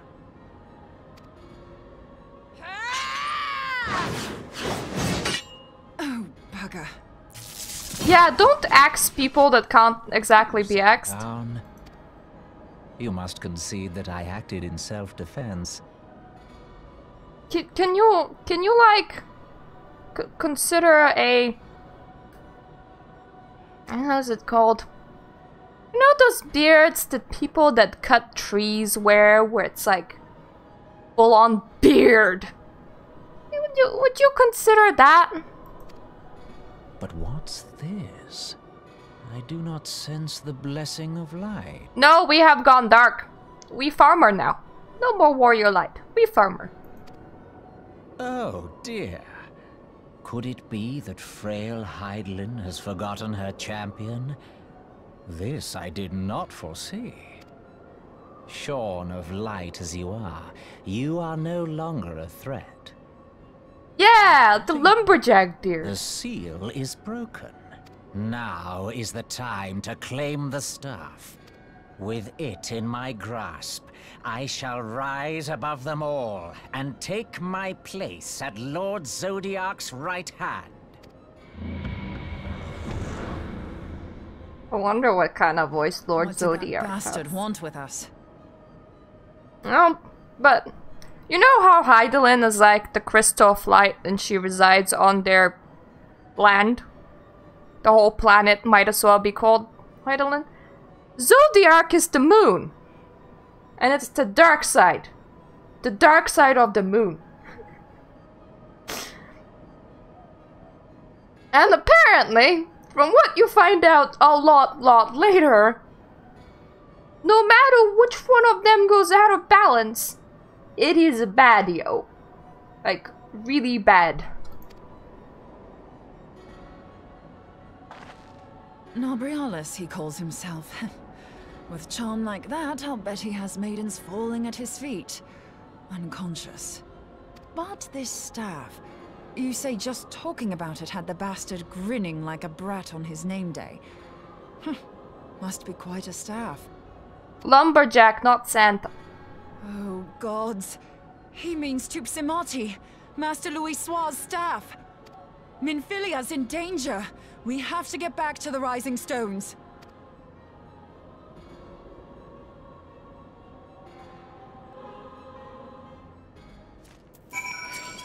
Up. I'll return to the Rising Stone soon, but first of all, go away. I wanna port you. I can't port with the silly old you following me around. Thank you. Who wants to use legs when they can just, you know, appear in the place that they need to appear in?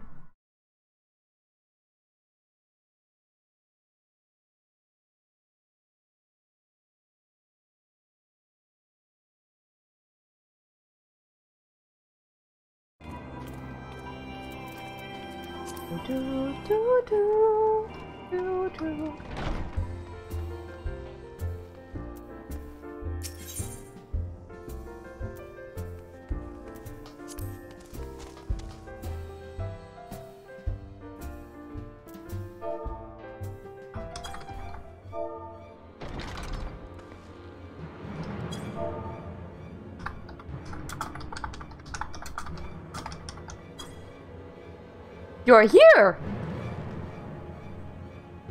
Master Luisac's staff is kept in the cellar, isn't it? Quickly now!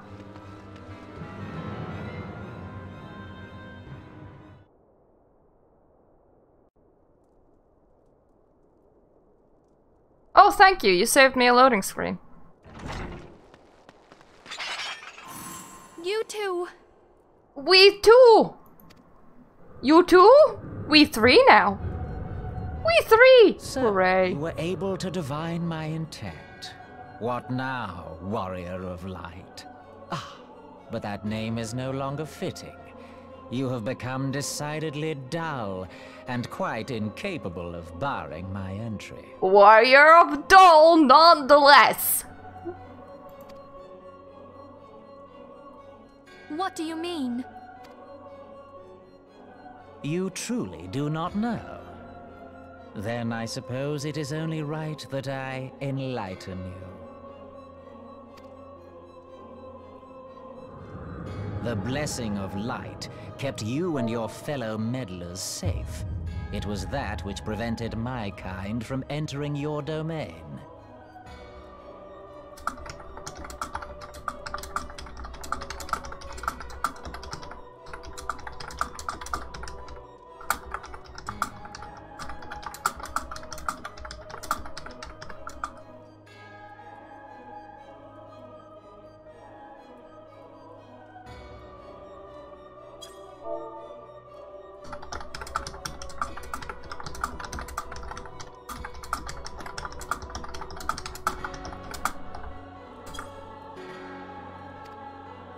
I do like the fact that he took the throne. Though it had no power over the likes of Elidibus and La Habrea. Being of this world, they could come and go as they please, while I could only look on. I hate when novice chat is all like, "They should delete story quests!"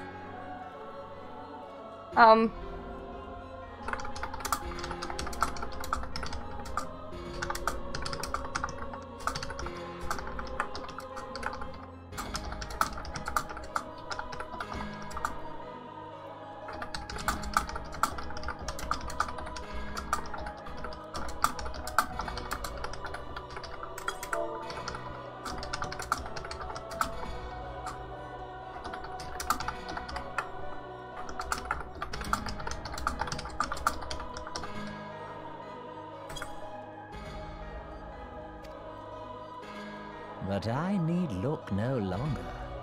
Now that the seal is gone, I mean to act. Unlike the others, I am not given to waiting. I shall take that staff and bring about the next rejoining.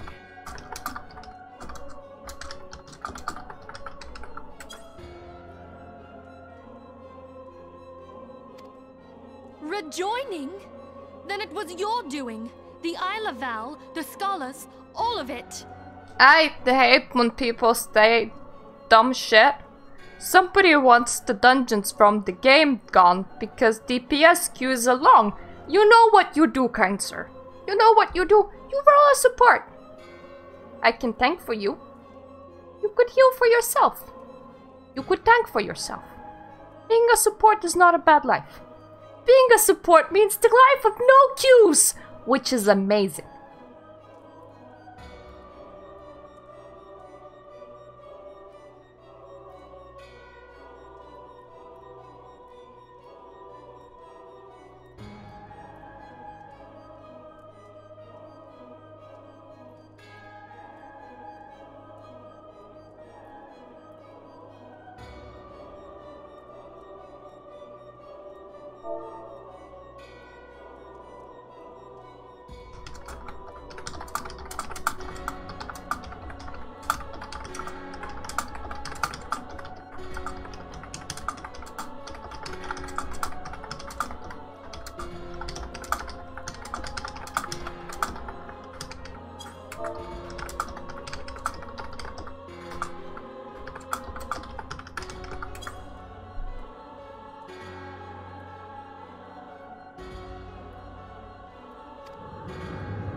You will not harm her!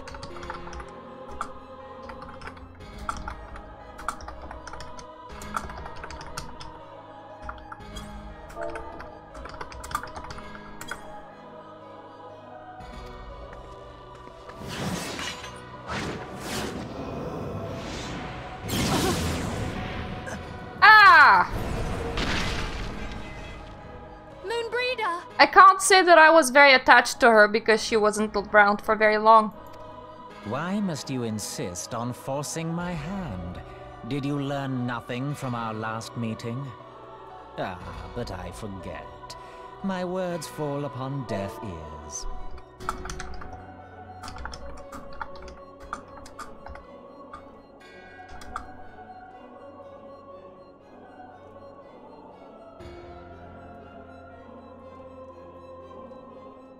Why not make other classes be able to off-tank?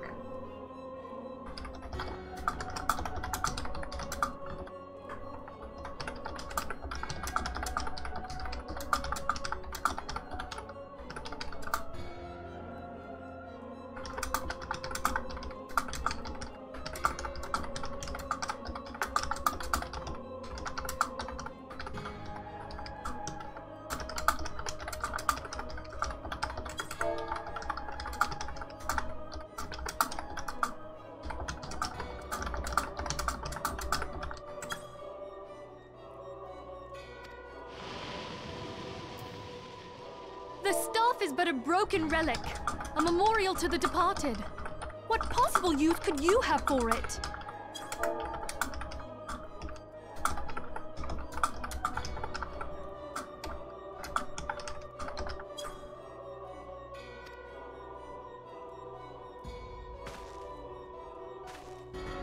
What use? You mean to say that all this time you kept the key, never knowing what it was you possessed?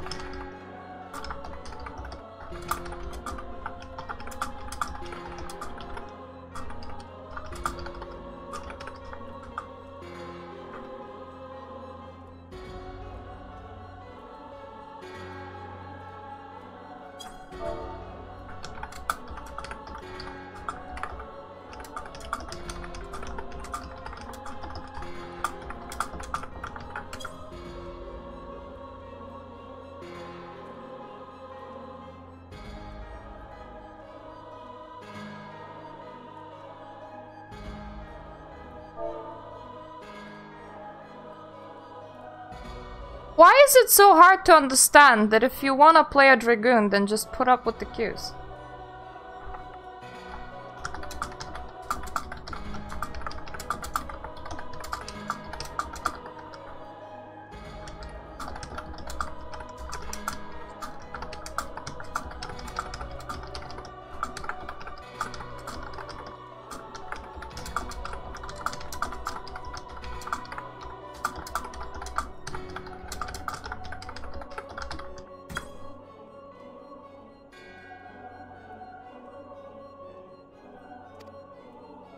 The staff Tupsimati, or rather the stone tablet it bears, is host to a great power. At least he talks himself, so I don't need to voice Together him. with the horn, it can be used to draw vast quantities of ether from its bearer's surroundings. How else do you think Louis Soir was able to invoke the power of the 12 without making them an offering of crystals?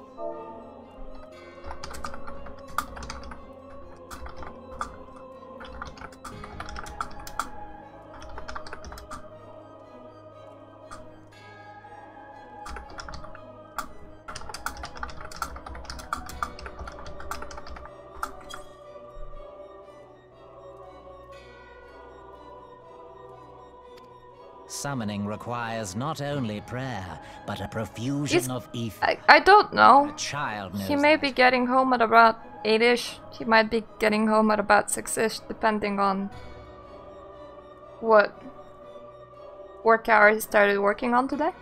If I did not know before, you may be certain I do now.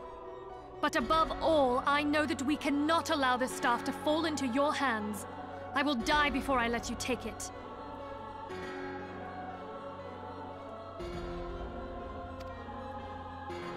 Insufferable woman. I would happily end your miserable life here and now. Alas, Elidibus would never let me hear the end of it.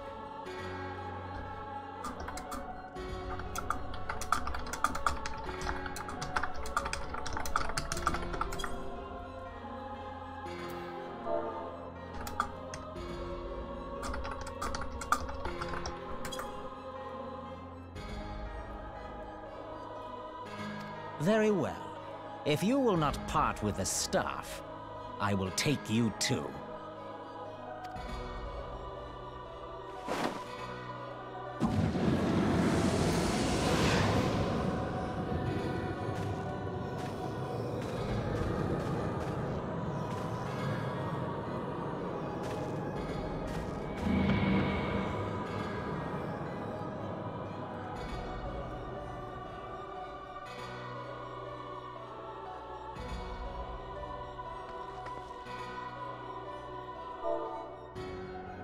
After them!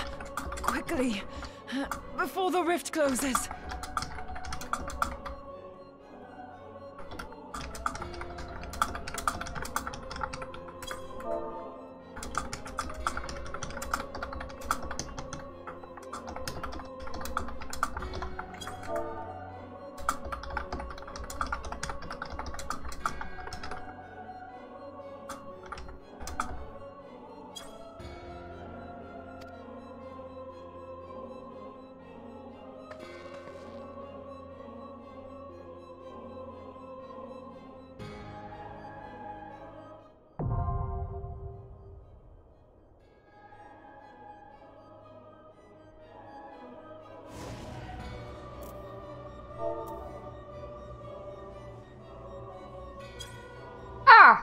I should probably close it.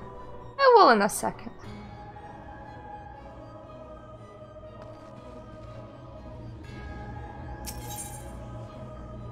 Oh wait! It's an actual... Oh cool. Oh! It's a thing. A thing I will do.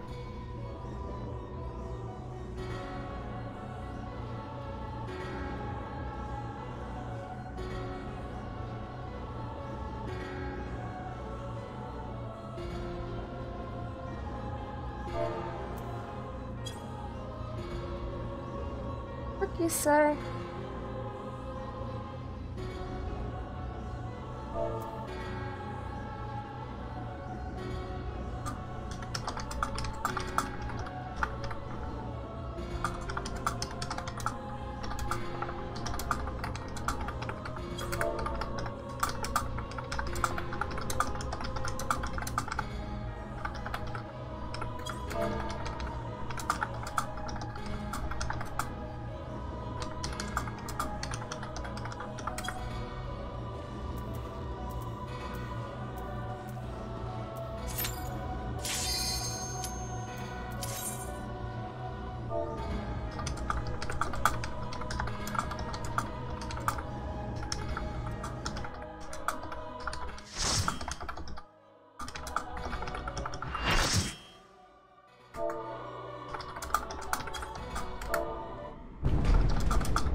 Okay, have a tasty fish.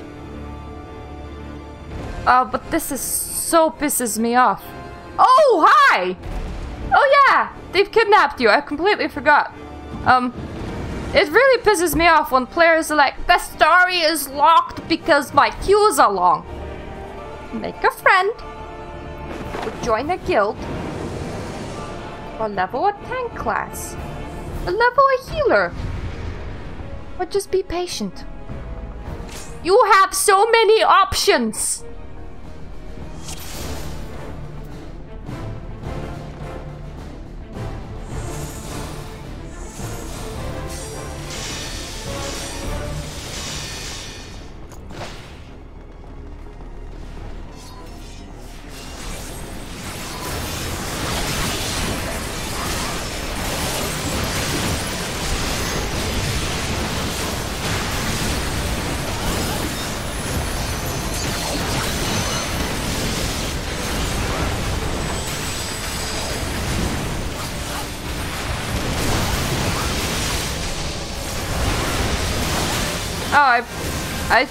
Oh right, I can't use my bar, so it's pointless to try and fill it when I'm not in tank stance because I'm not the main tank.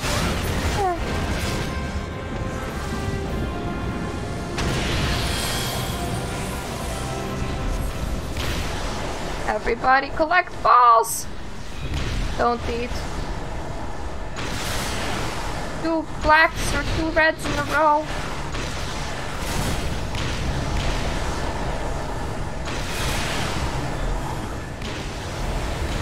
Fuck it, I will. Yeah, now I really can't eat anymore.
Chasing the Laha...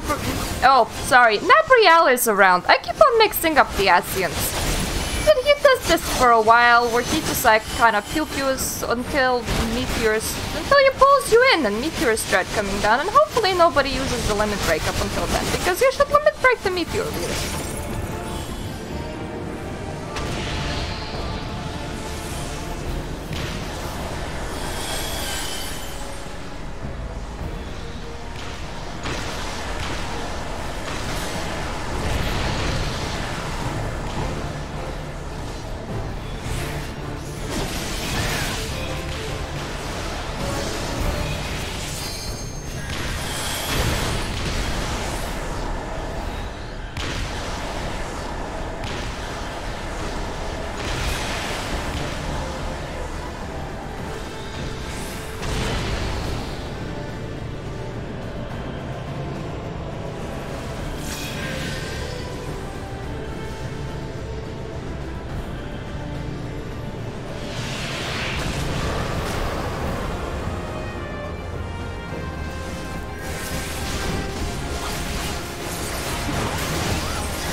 I am very sorry to say this, because I hate when this excuse is used. But if you will not level a support class,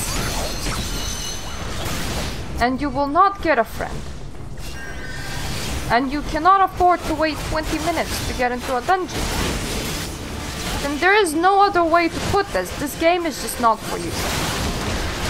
I hate when people go, oh, this game is not for you.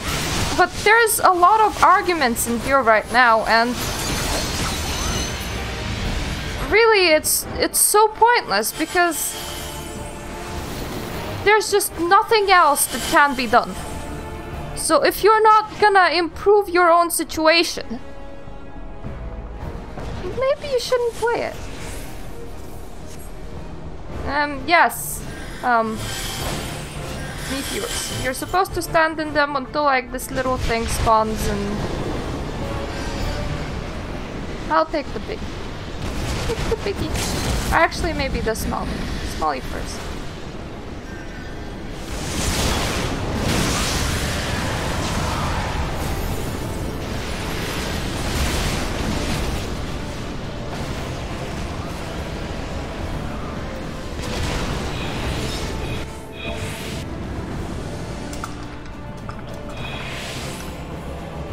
I died.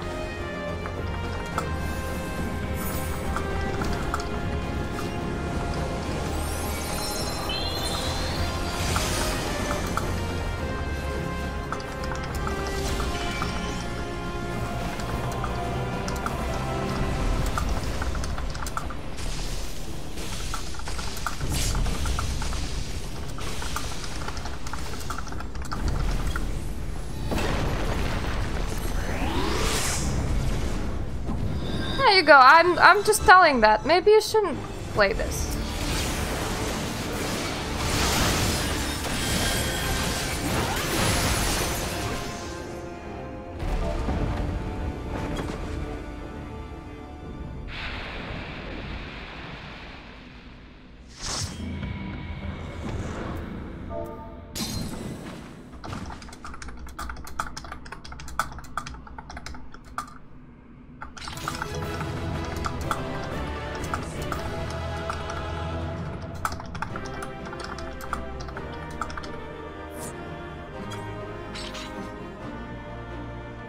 Yeah, they were like, why wouldn't you help a new player with their queues if they're complaining about them? Well, if you're gonna complain about your queues, be a nice person. Ask for help. You help the people that you like. You don't help the people that are like, fuck this shit. There's no solutions. Then you know. 12. Oh, you're still alive. Ah, look, there's a soul. You mean this Monday? Well, Sven said that he cannot do Mondays in general. You realize that. You may have bested me this day, but what of the next? What of all the days to come?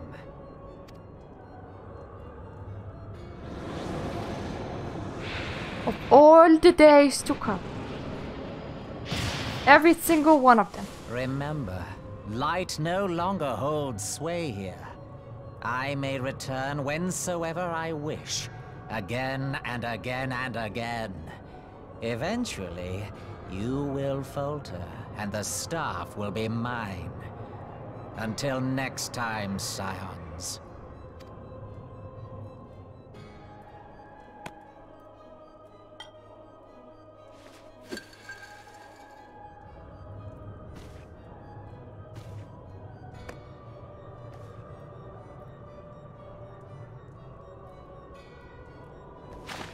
There will be no next time.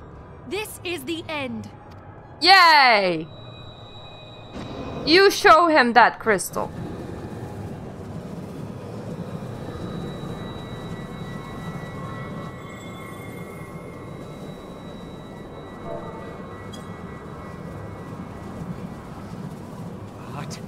What trickery is this?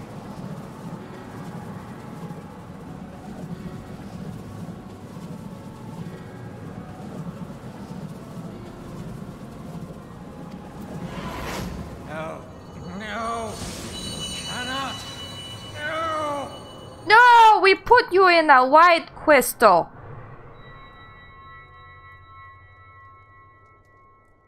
Use Tube Samati to gather ether. Quickly, before he breaks free.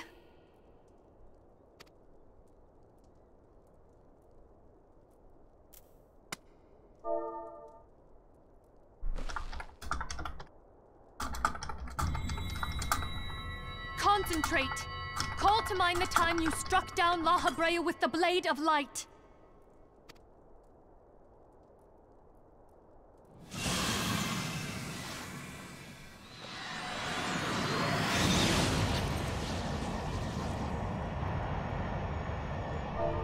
Why won't it work? Is it because we lack the blessing of light?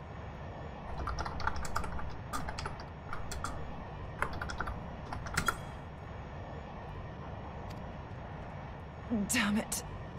So much ether. And it still isn't enough. Fools! No mortal prison can contain me! I shall make you pay for your insolence! Ah! You shall make me pay. So scared. But I like shit posting! Please! That's what I do! Eidolon, hearken to our plea. Lend us your divine light. I'm not a warrior of light anymore, so I object to this statement. Why can you not hear us? Do our words no longer reach you?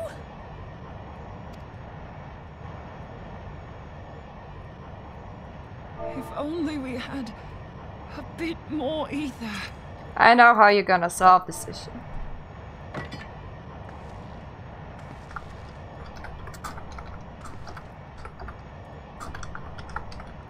Moonbreeder, what are you doing?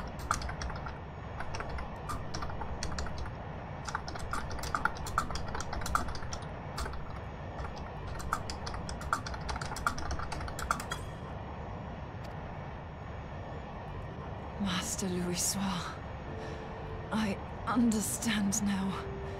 The choice you made in death. There is life. Farewell, Eorzea. You daft old coot.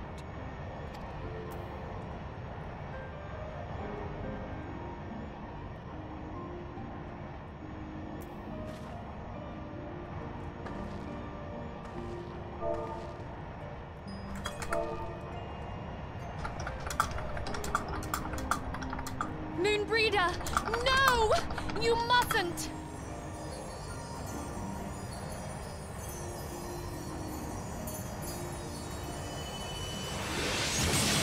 She gets to be the twinkly happy wife.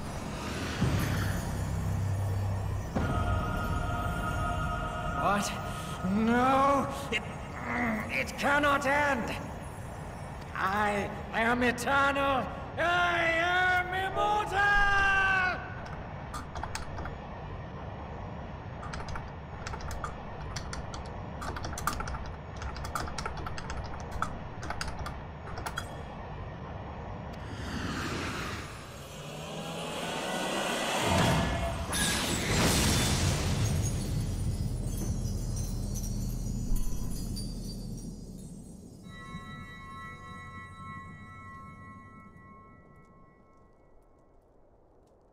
Moonbreeder.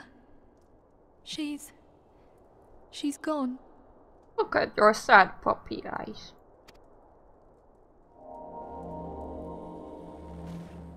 She won't be the last one to be gone, but I guarantee you that her sacrifice will be forgotten because she has been in the main story quest for about 10 total quests, which makes her very not memorable.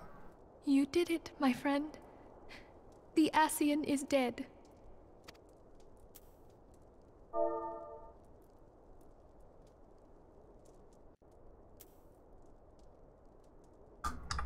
This device is a legacy of Moonbreeder's toils and sacrifice.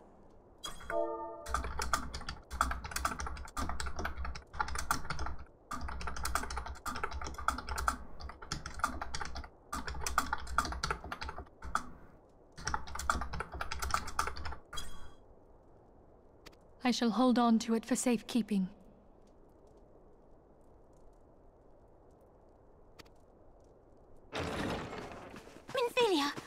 Are you all right? I am. Oh, we were surveying northern Thanalan when we received the distress call. I am alright. Somebody else is not. It seems you have everything in hand, however. What happened here? Where is Moonbreeder?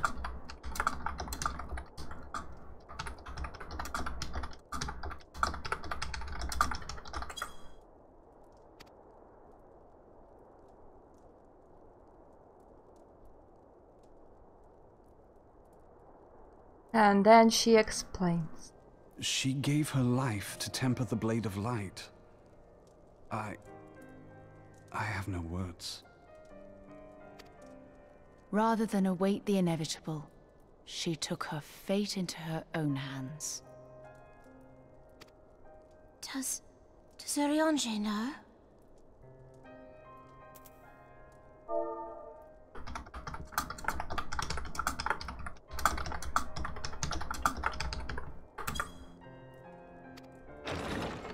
Well, he will now! He will most definitely know. My friend, there is something I must tell you. I heard all, my lady. Aww. The moon sinketh, taking her leave of the heavens. Yet her passing heraldeth the coming of a new day. Moonbreeder hath fulfilled her destiny, hath she not? She fulfilled it too early because nobody's gonna remember her. I mean, you will, but you're not gonna mention her often. Long ago, far across the seas in the Sharlayan motherland, Moonbreeder and I did study under the sage tutelage of Master Louisoix. Full oft did he impress upon us that knowledge existeth to serve the greater good. This sentiment, however, was contrary to the nation's policy of neutrality, which censured intercedence in the affairs of foreign lands. In spite of vehement opposition, he founded the Circle of Knowing, and journeyed hither to the heart of Eorzea. Through his noble sacrifice, was the realm spared its doom. Yet this great soul, whom all should rightly have honored, was branded a pariah in his own land. His peers did accuse him of forsaking his duty as a man of learning, and of meddling in the course of history. When he left Sharlayan behind, Master Louisoix gave no word to signal his intent to Moonbreeder. Close as they were, as master and disciple, she was deeply wounded by the sudden exclusion from his confidence. Above all, however, she was confused. Try as she might, she could ill comprehend her master's motive. The slanders that were heaped upon him after his passing served only to inflame the turmoil within her. For years upon end, she knew not what to believe. Torn as she was twixt the man whom she revered and the man who forsook her and his duty both. The Louisoix I knew would never forsake his duty, much less one of his own. This I know full well, my lady. 'Twas not for want of love that Master Louisoix hid his intent. He but desired that Moonbreeder discover her own path, free of the shadow of his influence. Long did I contemplate revealing the truth to her, and long did I hold my peace. After all, was it not Master Louisoix's wish that she come to the truth unaided? I told myself it was, and resolved to let her suffer. Knowingly did I deny my friend the comfort she craved. And now she hath gone to her rest, with doubt still in her heart.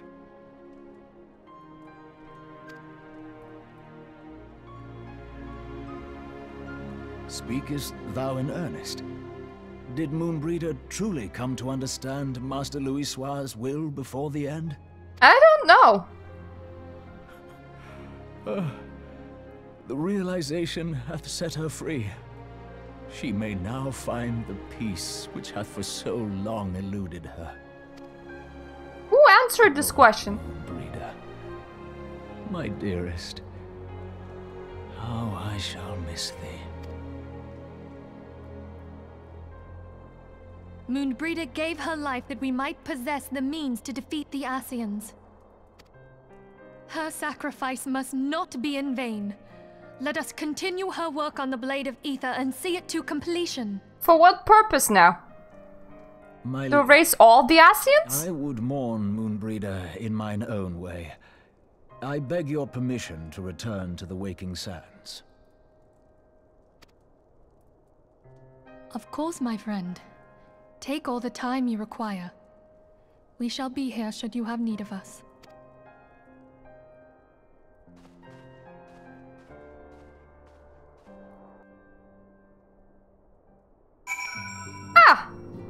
Back to normality we go. There are a lot more sad deaths in this game later on.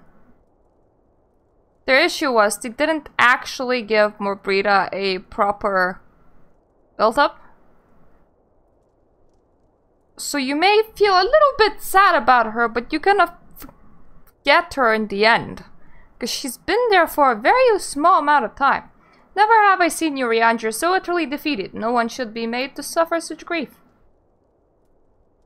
We shall gather in the Charlian Manor to celebrate Moonbreeder's life and mourn her passing.